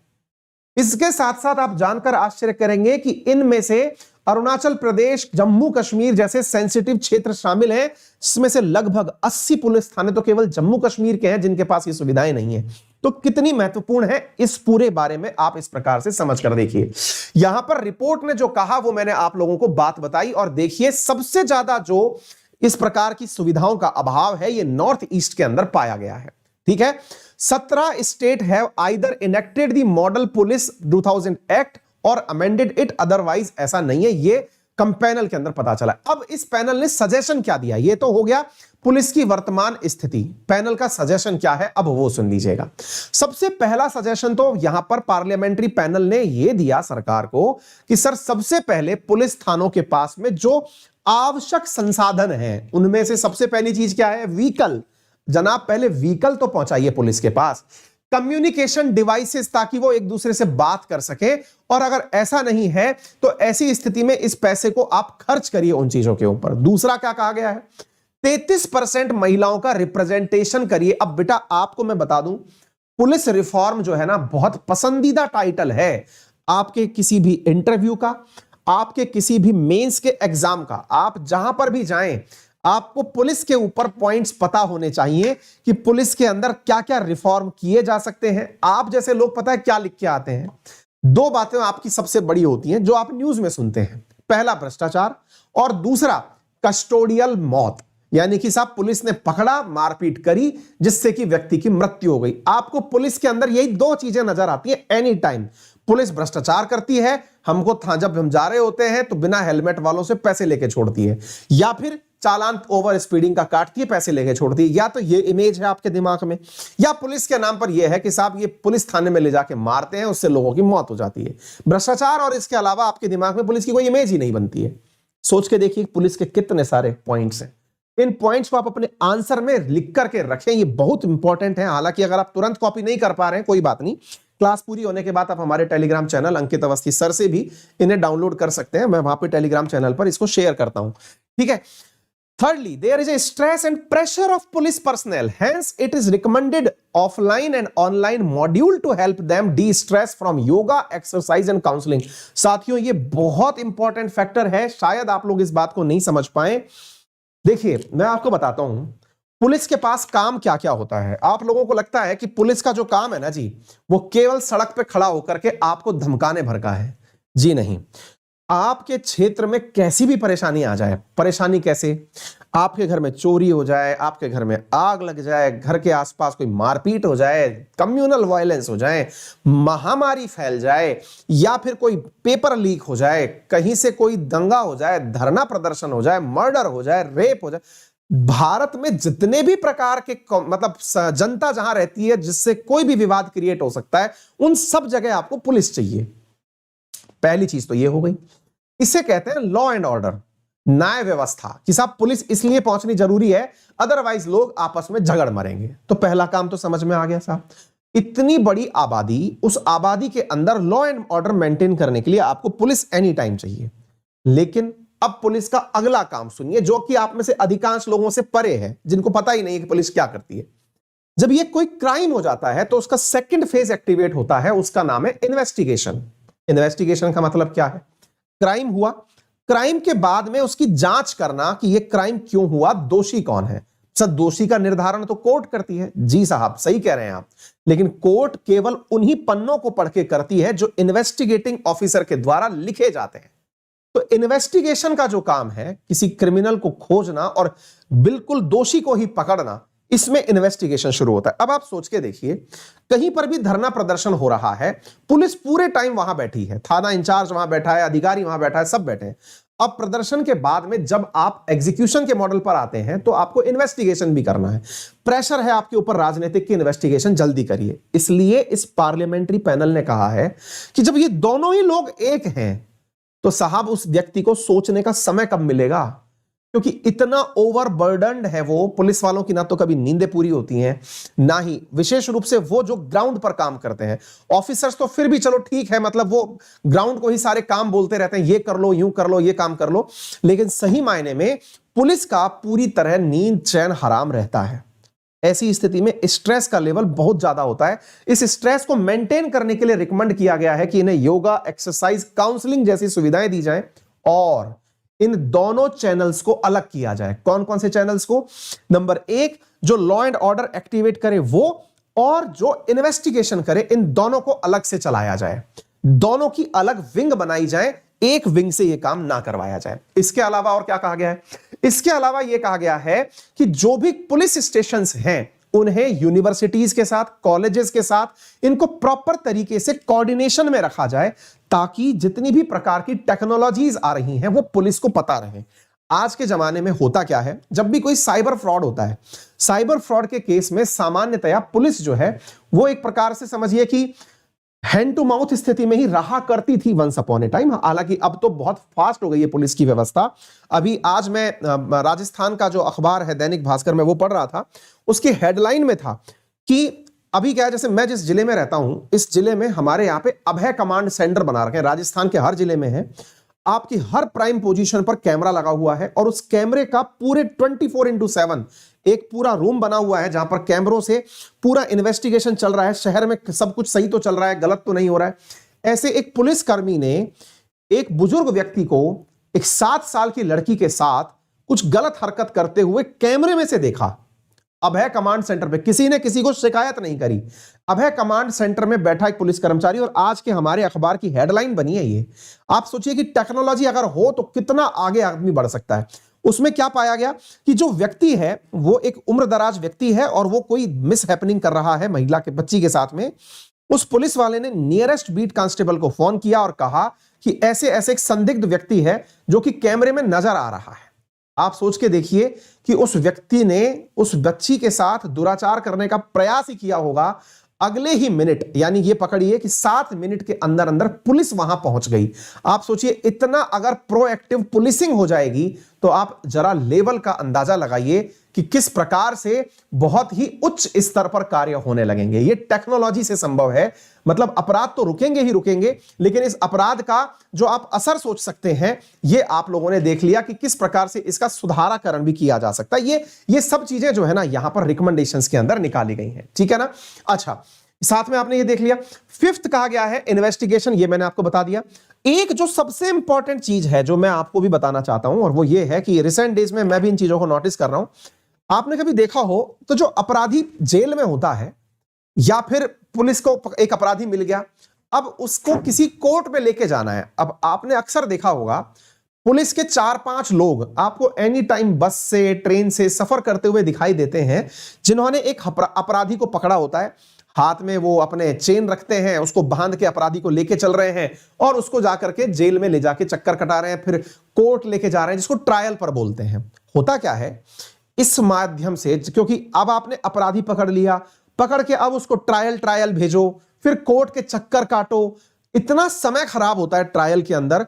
मैं आपको बता रहा हूं सच मायने में पुलिस जो सबसे ज्यादा स्ट्रेसफुल रहती है ना, वो केस को दर्ज करने से। आपको कई बार लगता होगा पुलिस तो साहब एफआईआर ही दर्ज नहीं करती। आपके लिए तो आसान है ये शब्द कहना कि साहब पुलिस एफआईआर दर्ज नहीं करती। वास्तविकता यह है कि पुलिस को एफआईआर दर्ज करके उसको अंतिम परिणति तक ले जाना होता है, यानी कि पूरी फाइलिंग, कंप्यूटेशन सब करना होता है कि साहब इस व्यक्ति ने क्या काम किया, किस प्रकार से किया, दोषी कौन है, दोषी को पकड़ के फिर उसको कोर्ट लेके जाओ, कोर्ट ने आज बुलाया, 5 दिन बाद बुलाया, फिर चक्कर काटो। इसमें जो असली मैन पावर है वो पुलिस थाने का बिजी रहता है। यानी कि क्राइम तो तब रोके ना जब पुलिस वाला व्यक्ति फ्री हो, वो पूरे समय ट्रायल में खोज रहा है। पार्लियामेंट्री समिति ने बहुत शानदार रिकमेंडेशन दी है, और वो रिकमेंडेशन इस कोरोना की वजह से बहुत तगड़ी बन करके आई है। कोरोना काल में क्या हो रहा है कि आजकल जो ट्रायल्स हो रही हैं ये वर्चुअल हो रही हैं। जैसे हम लोग क्या कर रहे हैं ना, व्हाट्सएप कॉल के माध्यम से ट्रायल करवा रहे हैं। मतलब कि साहब वीडियो कॉल पे सामने मजिस्ट्रेट साहब बैठे, इधर स्क्रीन के अंदर हमने अपराधी को बिठा दिया। अपराधी जो है वो पूरा मजिस्ट्रेट साहब जो है वो सीधा उनको बोल रहे हैं क्या भाई तू बता तूने ये अपराध किया था। उधर वकील कनेक्टेड है, सारी बातें हो रही हैं, धड़ाधड़ सारी बातें चल रही हैं। जो बात हुई केवल थाने में बैठ करके मजिस्ट्रेट से लिंक करा के काम हो गया। तो ये जो तरीका चल रहा है ना, कोर्ट जो वर्चुअल चलने लगी, इसका मतलब कहते हैं ना ब्लेसिंग इन डिस्गाइज, आपदा में अवसर, वो कोरोना में निकल के आया। और ये पार्लियामेंट्री कमेटी ने रिकमेंडेशन में कहा है, ध्यान से सुनिए, virtual trials should be held, यानी कि ट्रायल्स जो है ना उनको वर्चुअली होना चाहिए, particularly for those involving high risk groups via video conferencing. आप अगर कोर्ट में भी हैं, आप जेल में भी हैं, तो वहां पे जो बड़ा अपराधी है उसको वहीं से वीडियो ट्रायल करा दीजिए। बाहर निकालने का झंझट ही नहीं, ना तो पुलिस का टाइम खराब हो रहा, ना आने जाने में कोई टेंशन हो रही, और सारा काम सेट बैठ जा रहा है। ये टेक्नोलॉजी का लाभ है जो कि रिकमेंडेशन में दिया गया है। तो ये रिकमेंडेशन आपको लिख लेनी चाहिए, बहुत इंपॉर्टेंट है। कुल 6 रिकमेंडेशन यहां पर पार्लियामेंट्री कमेटी के द्वारा दी गई हैं। उम्मीद है कि आप लोगों को यह बात समझ में आ जाएगी, ठीक है ना। Committee aspects concern that even after 15 year Only 17 states have either enacted Model Police Act or amended the existing act. The progress in police reform has been slow. It recommended that Ministry of Home Affairs may put the information in public domain about the state that are leading and lagging in the modernization process. जो भी आगे चल रहे हैं उन राज्यों के बारे में तारीफ की जाए, जो राज्य पीछे चल रहे हैं दुनिया को उनके बारे में बताई जाए। ठीक है ना? तो ये सारी रिकमेंडेशंस हैं जो उम्मीद है आप लोगों को पता होनी चाहिए। साथ में हाँ, एक बात और है जो यहां पर कही गई है, वो ये कही गई है कि कम्युनिटी पुलिसिंग को बढ़ावा दिया जाए। कम्युनिटी पुलिसिंग का मतलब ये हुआ कि आप पुलिस के साथ कम्युनिटी को यानी कि सोसाइटी को कनेक्ट करें, उनके माध्यम से आप इस कार्य को करवाते चलें। उम्मीद है कि आप में से बहुत सारे बच्चे जो हैं उनके दिमाग में पुलिस की जो व्यवस्था है उसको लेकर के और भावनाएं रहती हैं। जैसे एक बच्चा बहुत देर में बिहार पुलिस के बारे में कमेंट्री कर रहा है कि बिहार पुलिस बहुत बुरी है, बिहार पुलिस बहुत बुरी है। बेटा देखिए, पता नहीं आप इस बात को कितना सकारात्मक लेंगे, नकारात्मक लेंगे। कुछ लोग पुलिस के बारे में अभी से बहुत बढ़िया बढ़िया बुरा बुरा बोल रहे हैं, लेकिन पुलिस वही है जो आप हैं। ध्यान से समझना, सुनने में थोड़ा कड़वा है। पुलिस में गया व्यक्ति आप ही के समाज से निकला हुआ व्यक्ति है। पुलिस सही मायने में वैसी ही है जैसा समाज है। जब आप किसी पुलिस की तारीफ करते हैं, इसका अर्थ होता है कि आप उस समाज की तारीफ कर रहे हैं, क्योंकि उस समाज से ही निकले हुए व्यक्ति, क्योंकि पुलिस जो है वो स्टेट का विषय है, और जब ये स्टेट का विषय है तो इसका मतलब ये हुआ कि स्टेट के लोग ही पुलिस में हैं। स्टेट के लोग ही पुलिस में हैं, और पुलिस में जब वो लोग हैं तो ऐसी स्थिति में जैसा उन्होंने समाज देखा और समाज के अंदर पुलिस वाले की इमेज भ्रष्टाचार की रही है, तो वो भ्रष्टाचार को बढ़ावा देता हुआ पाया गया है। समाज सुधारिए। आप पुलिस के ऊपर जो आरोप प्रत्यारोप कर रहे हैं, इससे बेहतर है कि आप अपने गिरेबान में झांक कर देखें, तो आपको पता चलेगा पुलिस अच्छी है कि बुरी है। पुलिस का जो काम है उस काम को 100% हम मानते हैं कि पुलिस दूध से धुली हुई नहीं है, ये सरकार भी जानती है। बहुत से काम ऐसे हैं जो पुलिस करती है जिसकी वजह से पुलिस की बेइज्जती होती है, किरकिरी होती है। आप सुनते हैं कि साहब कहीं कोई रिश्वत ले रहा है, कहीं कोई भ्रष्टाचार कर रहा है, लेकिन देने वाला कौन है, कभी उसको भी पहचान के लाइए ना सामने। समाज को एकजुट करिए ना, जो सही न्याय की मांग करे इस समाज को आप ढूंढिए ना। ये सोचने की बातें हैं। समाज से निकली हुई पुलिस है, समाज से निकला हुआ नेता है, समाज से ही निकले हुए हम सब हैं। आप पकड़िए इस बात को कि आप जैसे समाज के हैं आपका नेतृत्व भी वैसे ही लोग करेंगे। ठीक है ना? हालांकि ये सुनने में थोड़ा बुरा है लेकिन कड़वा है। Committee constituted the public police reform. तो यहां पर अब तक जो हुआ है, अभी तक सरकार ने पुलिस रिफॉर्म को लेकर के जो भी बातें की हैं, national police commission, Padmanabh police draft commission, ये सब बातें मैंने आपको दे दी हैं। रिसेंटली पुलिस के लिए ड्राफ्ट कमेटी बनाई गई थी। सुप्रीम कोर्ट ने खुद भी पुलिस के अंदर सुधार के लिए कुछ रिकमेंडेशंस दी हैं। उन रिकमेंडेशंस में जो सबसे इंपॉर्टेंट रिकमेंडेशन है ना, सुप्रीम कोर्ट के द्वारा जो दी गई हैं, वो रिकमेंडेशन ये है कि सबसे पहले तो हर स्टेट के अंदर सिक्योरिटी कमीशन बने, डीजीपी का कार्यकाल 2 साल तक फिक्स हो, एसएचओ और एसपी का कार्यकाल 2 साल तक फिक्स हो, इन्वेस्टिगेशन का काम और लॉ एंड ऑर्डर का काम अलग अलग हो, पुलिस एस्टेब्लिशमेंट बोर्ड का निर्माण हो, पुलिस कंप्लेंट अथॉरिटी का निर्माण हो, national security commission at central level का निर्माण हो। यह सुनने में थोड़ा फैंसी लगता है, लेकिन जब समाज जाग जाएगा तो संभव है कि यह काम भी हो जाएगा। ठीक है? एनीवे, तो उम्मीद है आपको यह बात समझ में आ जाए। बढ़ते हैं साथियों अगले प्रश्न की तरफ। अगर ये जानकारी समझ में आ रही हो तो इसे लिख लें, नहीं लिख पाए कोई बात नहीं, इसका पूरा कंटेंट मैं आपके सामने as it is PDF format में उपलब्ध करा दूंगा सेशन खत्म होने के बाद में हमारे टेलीग्राम चैनल अंकित अवस्थी सर के ऊपर। ठीक है, चलिए आगे बढ़ते हैं साथियों अगले प्रश्न की तरफ।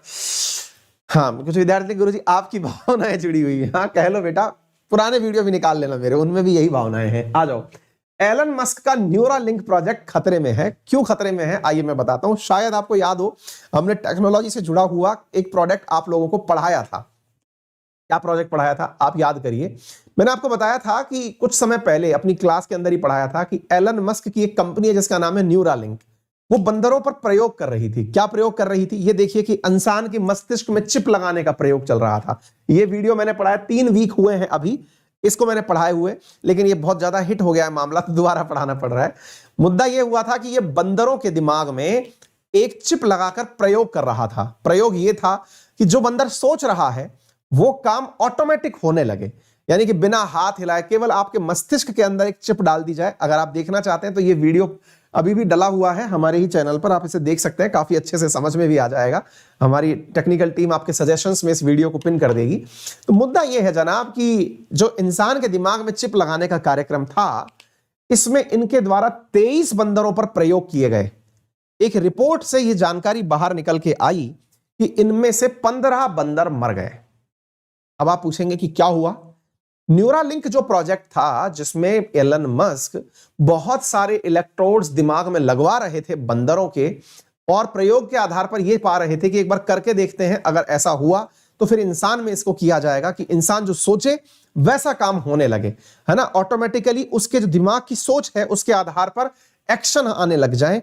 इस काम को उसने न्यूरालिंक नाम की अपनी कंपनी से करवाया था। मुसीबत ये हो गई है कि बंदर मर गए। अब पूछेंगे कि बंदर मर कैसे गए? क्या रिसेंटली मरे? क्या आपके वीडियो के बनाने के बाद में? नहीं, मेरे वीडियो के बाद में नहीं, रिपोर्ट में खुलासा अब हुआ है। रिपोर्ट में खुलासा यह हुआ कि इन्होंने जो प्रयोग किए उन प्रयोगों के अंदर बंदरों की जो मौत हुई है, इस मौत का सबसे बड़ा कारण यह था कि इन्होंने बहुत ही अमानवीय कार्य बंदरों के साथ किए। जैसे कई जो बंदर मरे उनकी रिपोर्ट से खुलासा हुआ कि उनकी भेजे में जो स्कल होता है ना, खोपड़ी के अंदर जो अपना टाइट हिस्सा है, कंकाल का जो हिस्सा होता है, कई बंदरों की तो खोपड़ी में छेद मिला है ना। उस छेद के अंदर से चिप डाल करके, न्यूरॉन डाल करके, है ना, खोपड़ी में छेद आप जो आज तक सुनते आए हैं वो वाकई में देखा गया न्यूरालिंक के अंदर।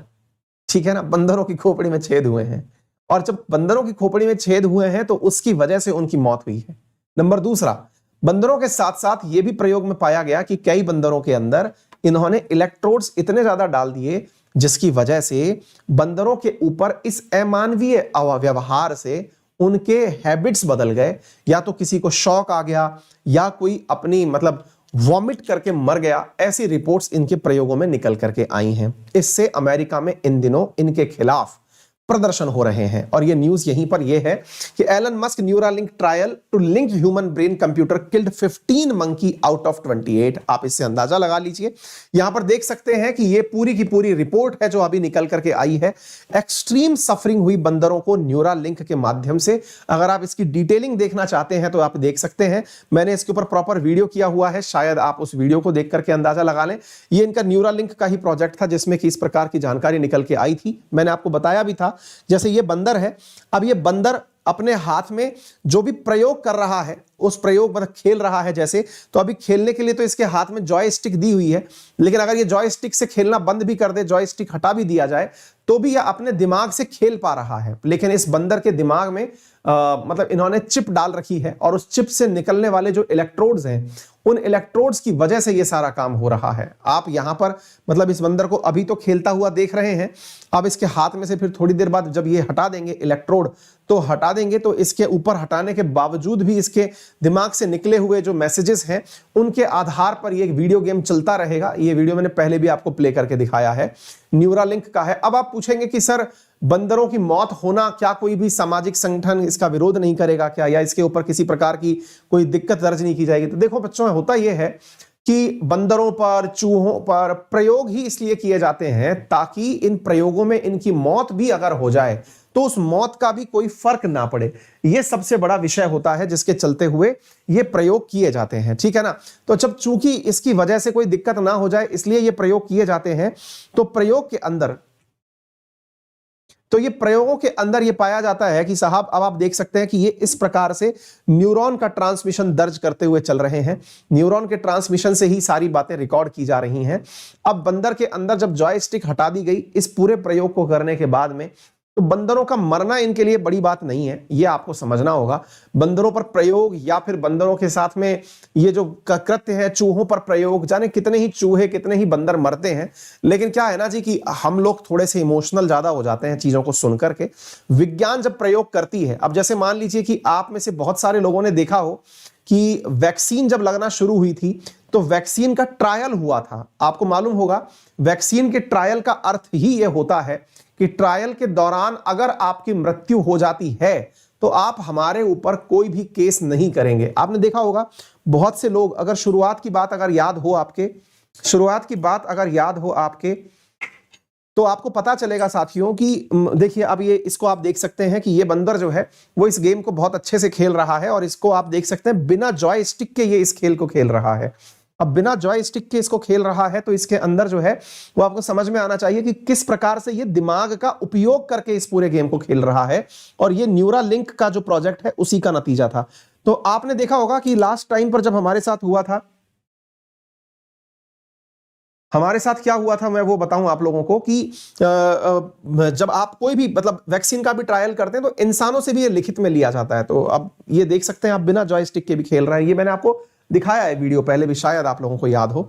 अपन भावनात्मक हो जाते हैं लेकिन ट्रायल जो है ये इसी तर्ज पर किया जाता है, ठीक है ना।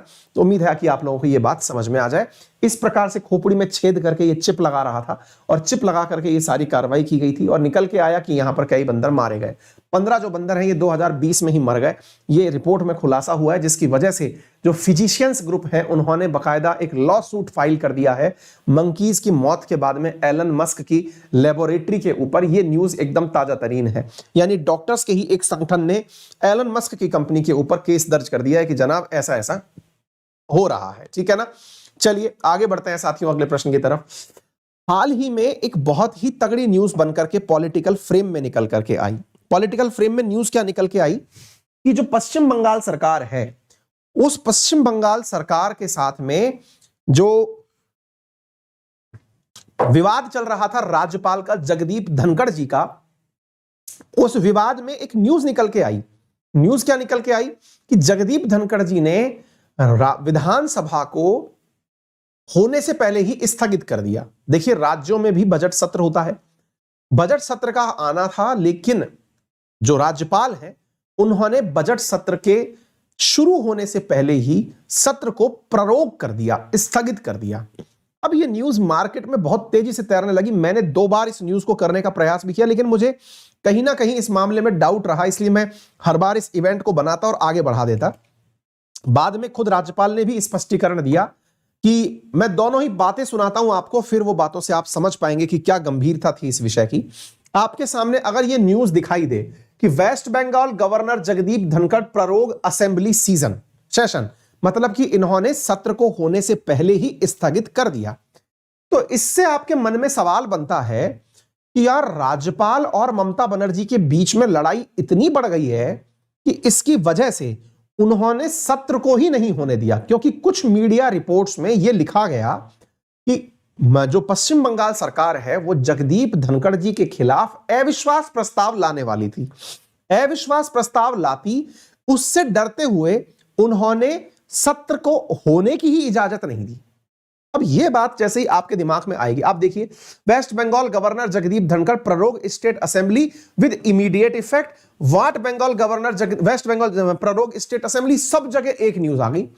और सबसे इंपॉर्टेंट बात यह थी कि सब बजट आना था, तो लोग जो है वो इसके अंदर 2 मायने ढूंढने लग गए। 2 मायने क्या ढूंढने लग गए कि इन दोनों की लड़ाई बहुत जबरदस्त तरीके से चल रही है और जगदीप धनखड़ जी इस बात से डर गए कि उनके खिलाफ अविश्वास प्रस्ताव आएगा। अविश्वास प्रस्ताव, पहली बात तो ये समझ लीजिए, क्योंकि बहुत से अखबारों में लिखा, तो मैं कल से 2 बार तो इसका थंबनेल बना चुका हूं, शायद आप में से कुछ लोगों ने देखा भी हो कि 2 बार तो इवेंट बना के मैं हटवा चुका हूं ये, क्योंकि मुझे कहीं ना कहीं डाउट था कि ये चीज कहीं ना कहीं से कुछ और होगी और जब तक वो पता नहीं चल जाए मैं लाइव नहीं जाऊंगा। और पता चला तो फिर मैं आपके सामने आज सेशन इसको लेके आ गया। तो मुद्दा यह था जनाब कि अगर ऐसा होता तो यह 2 प्रश्न बनते हैं कि क्या गवर्नर के खिलाफ अविश्वास प्रस्ताव लाया जा सकता है? आंसर है जी नहीं, गवर्नर के खिलाफ अविश्वास प्रस्ताव नहीं लाया जा सकता। फिर आप पूछेंगे क्यों नहीं लाया जा सकता? क्योंकि कहीं पर कानून में यह जानकारी लिखी नहीं है, केवल लोकसभा में सरकार के खिलाफ अविश्वास प्रस्ताव लाया जा सकता है, पहली बात।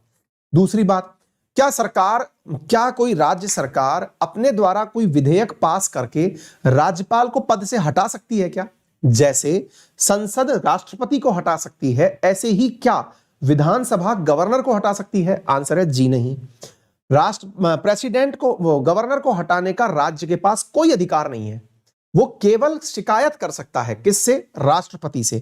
क्यों? क्योंकि राष्ट्रपति ही गवर्नर को अपॉइंट करता है, राष्ट्रपति के द्वारा गवर्नर को अपॉइंट किया जाता है जब तक राष्ट्रपति चाहे तब तक के लिए। समय 5 साल का है, लेकिन अगर वो पहले भी चाहे तो हटा सकते हैं। पहला पॉइंट समझ में आना चाहिए। दूसरा पॉइंट ये है, तो फिर एक बात बताइए, क्या गवर्नर जो है वो अपनी मर्जी से निर्णय ले सकता है कि उसे सत्र नहीं चलने देना है? क्या यह आपको असंवैधानिक प्रतीत नहीं होता? उस राज्य का बजट आना है और बजट आने से पहले यह कारनामा हो गया। तो यहां पर पॉइंट समझना जरूरी है कि बजट आने से पहले जो सदन स्थगित हुआ, यह काउंसिल ऑफ मिनिस्टर से पूछ के हुआ। मतलब ये बात है कि गवर्नर ने जो काम किया सदन स्थगित करने का, वो काउंसिल ऑफ मिनिस्टर से कंफर्म करने के बाद में, जब काउंसिल ऑफ मिनिस्टर ने कहा कि जी हां आप इस सदन को स्थगित कर दीजिए, तब जाकर के उन्होंने इसे स्थगित किया। ठीक है ना, ये न्यूज बाहर नहीं थी। तो इस बारे में इन्होंने खुद ने ट्वीट करके जगदीप धनखड़ जी ने जानकारी दी कि भाई बात ऐसी है कि मुझसे कहा गया था ऐसा करने का। क्यों? क्योंकि पश्चिम बंगाल में लोकल बॉडी के इलेक्शन चल रहे हैं, सिविल बॉडी के इलेक्शन चल रहे हैं, जिसके चलते सरकार उस काम में बिजी है, इसलिए वो सत्र को स्थगित करवाना चाहती थी। ठीक है ना, तो ये बात है जो आपको पता होनी चाहिए, इसलिए मैंने आप लोगों को ये बात समझाने के लिए ये सारी जानकारी दी है। ठीक है ना, तो बंगाल गवर्नर ने कंसल्ट कर लिया था स्टेट कैबिनेट से, तब जाकर के प्रारूप किया था। तो यहां पर यह समझना जरूरी है कि ऐसा नहीं है कि गवर्नर ने अपने दम पर ही यह सारा काम कर दिया वेस्ट बंगाल के सीएम को बिना बताए। जी नहीं, उन्होंने बकायदा प्रॉपर तरीके से पूछ करके किया। गवर्नर ने इसको किया, इसके लिए उन्होंने बकायदा आर्टिकल्स कोट किए और उन्होंने कहा article 174 of constitution, Jagdeep Dhankhar ji ने कहा कि मैं sub clause A clause 2 of article 174 का उपयोग करते हुए सेशन को प्ररोग कर रहा हूं, यानी कि यह सेशन अब बाद में होगा, अभी नहीं होगा। ठीक है ना, तो यह इंपॉर्टेंट है।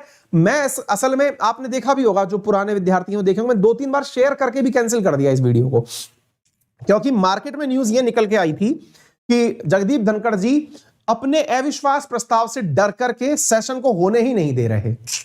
ऐसा कुछ भी नहीं था, यह चीज इन्होंने बकायदा प्रॉपर तरीके से क्लियर की है, आप देख सकते हैं, क्योंकि इनका खुद का यह ट्वीट, अगला वाला भी पढ़ना आपको जरूरी है। इन्होंने खुद अगला एक ट्वीट किया और इन्होंने कहा कि इन view of inappropriate reporting in A section of media, कुछ मीडिया समाचार पत्रों ने इसको गलत तरीके से दिखाने का प्रयास किया। It is indicating that taking note of government recommendation seeking proroguing of assembly governor in exercise of power conferred upon him by article this and this West Bengal effective from 12 फरवरी।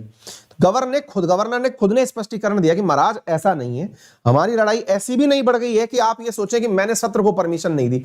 मैं सच बताऊं कि आपको ये सवाल पढ़ाने से पहले, मतलब कुछ मीडिया अखबारों के अंदर मैंने ये न्यूज पढ़ ली और मैं पढ़ करके तब से मैं थोड़ी बहुत राज्य व्यवस्था समझता भी हूं, मैं परेशान इस बात को लेकर के रहूं कि यार ये कैसे पॉसिबल है, गवर्नर इस काम को कर दे तो ये तो अपने आप में ऐसा चीज बन जाएगा कि सुप्रीम कोर्ट में जाएगा ये मामला सीधा ही।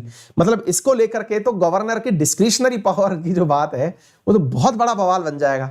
अब मैं इस बात को सोच करके सारे न्यूज खंगाल लिया, सारी रिपोर्ट पढ़ लिया, गवर्नर ने अपने अविश्वास प्रस्ताव से डर करके सदन को स्थगित किया।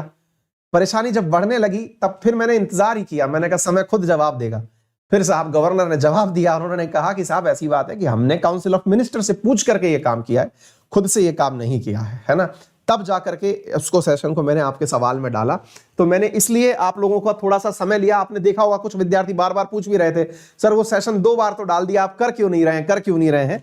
तो भाई मैं इसलिए नहीं कर रहा था। अब आपको ये क्लैरिटी ऑफ थॉट मिल गई होगी, क्योंकि बीइंग ए टीचर हम जितना हो सके उतना कॉन्शियस होने की भी कोशिश करते हैं कि आपको केवल समाचार नहीं पढ़ाना है, हमें एक अच्छा ज्ञान भी आप लोगों को देना है, और इसलिए ये काम हमने करने का प्रयास किया। ये बात किसी से छुपी हुई नहीं है कि ममता बनर्जी और जगदीप धनखड़ जी के बीच में पॉलिटिकल टसलबाजी चल रही है, क्योंकि दोनों अपोजिट लीडर्स हैं, अलग अलग पार्टी से बिलोंग करते हुए नेता रहे हैं ऐसी स्थिति में। लेकिन आपको यह बात अब समझनी होनी चाहिए, ठीक है ना। तो ये उम्मीद है क्लियर हो गई होगी। इनका ये ट्वीट आपने देख लिया होगा, ये समझ में आ जाना चाहिए, ठीक है ना। कम्युनिकेशन सीकिंग हर्डल, ये इन्होंने सारी बातें पुरानी है, मैंने आपको वो बताई हुई हैं, तो उम्मीद है आपको ये सब बातें क्लियर हो जाएंगी। हालांकि इनके खिलाफ शिकायत वहां पे भी की गई है, उससे कोई अर्थ निकलता नहीं है, ठीक है। चलिए बाकी जितनी भी बातें हैं, प्रोरोगेशन क्या होता है वगैरह सब हमने आपको पहले भी समझा दी हैं और फिर भी समझ में आ जाएगा। फिलहाल के लिए इसके अंदर ये जानकारी समझ में आ गई होगी। शाम को आप सबकी क्लास है 6 से 7 के बीच में, स्पेशल क्लास है। यदि आप चाहते हैं उस क्लास में आना तो जरूर पधारें। स्पेशल क्लास फ्री क्लास होती है अनअकैडमी के लर्निंग प्लेटफॉर्म पर, इंडियन पॉलिटी की क्लास है, ठीक है। इसके अलावा 7 से 8 मेरी पेड क्लासेस शुरू हो जाएंगी। अभी पेड क्लासेस में इकोनॉमिक्स शुरू कर रहा हूं बुधवार से, तो आप उसके अंदर जरूर पधारें, एसएससी कैटेगरी के अंदर, ठीक है। अच्छा, अब कुछ इंफॉर्मेटिव क्वेश्चंस की बारी। हाल ही में विश्व रेडियो दिवस 2022 किस तिथि को मनाया गया? तो 13 फरवरी को मनाया गया, ठीक है। वर्ल्ड रेडियो डे जो है 1946 के अंदर यूनाइटेड नेशंस के द्वारा यूनाइटेड नेशंस रेडियो स्थापित किया गया था, इसके चलते हुए इसकी स्थापना की गई थी, ठीक है ना। वर्ल्ड रेडियो दिवस, रेडियो स्टेशन के अंदर इसको वो किया जाता है, अच्छा, इसके साथ में साथियों वर्ल्ड रेडियो दिवस की अगर हम बात करें और जिसने इस काम को किया वो काम था यूनेस्को के द्वारा इसको मनाया जाता है। तो यूनेस्को का मुख्यालय पेरिस में है और डीजी जो है ऑड्रे अजोले हैं इसके, 1945 में इसकी स्थापना हुई थी। आगे बढ़ते हैं अगले प्रश्न की तरफ। भारत का राष्ट्रीय महिला दिवस किस दिन मनाया जाता है? तो 13 फरवरी के दिन राष्ट्रीय महिला दिवस मनाया जाता है। सरोजिनी नायडू जी की पोएम जो है वो इस दिन रिवाइव की जाती है। Indian national women day observe किया जाता है 13 फरवरी को, क्योंकि इस दिन सरोजिनी नायडू जी का जन्म दिवस आता है। ठीक है ना, ये फॉन्ट में कुछ गड़बड़ हो रही है, शायद ब्रॉड फॉन्ट नहीं दिख रहे हैं, तो जब हम शेयर करेंगे आपको तब ये अच्छे से दिख जाएंगे। सरोजिनी नायडू जी का जन्म हैदराबाद के अंदर हुआ था। भारत के इंडिपेंडेंस स्ट्रगल की काफी अच्छी लीडर रही हैं। इंडियन नाइटेंगल के नाम से जाना जाता है इन्हें। 1925 के अंदर ये president of Indian national Congress भी बनी थी, इसलिए आप इन्हें याद भी रख सकते हैं। ठीक है ना, आगे बढ़ते हैं साथियों अगले प्रश्न की तरफ। नाबार्ड ने प्राकृतिक खेती को बढ़ावा देने के लिए कौन सा कार्यक्रम शुरू किया? तो जीवा नाम से हाल एक कार्यक्रम शुरू किया गया है नाबार्ड के द्वारा। जीवा जो है वो एग्लोमरेशन बेस्ड प्रोग्राम है, नाबार्ड के द्वारा 11 राज्यों के अंदर कवर करते हुए इस कार्यक्रम को शुरू किया गया है।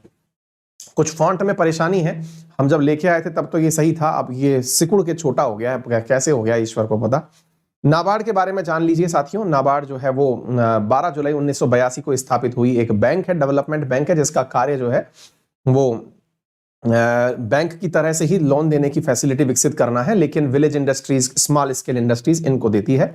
हर्ष कुमार बावला जो है वो इसके इस समय पर चेयरमैन है। National bank of agriculture and rural development के नाम से इसे जाना जाता है। जीवा प्रोग्राम को शुरू किया गया, प्राकृतिक खेती को यह बढ़ावा देगी।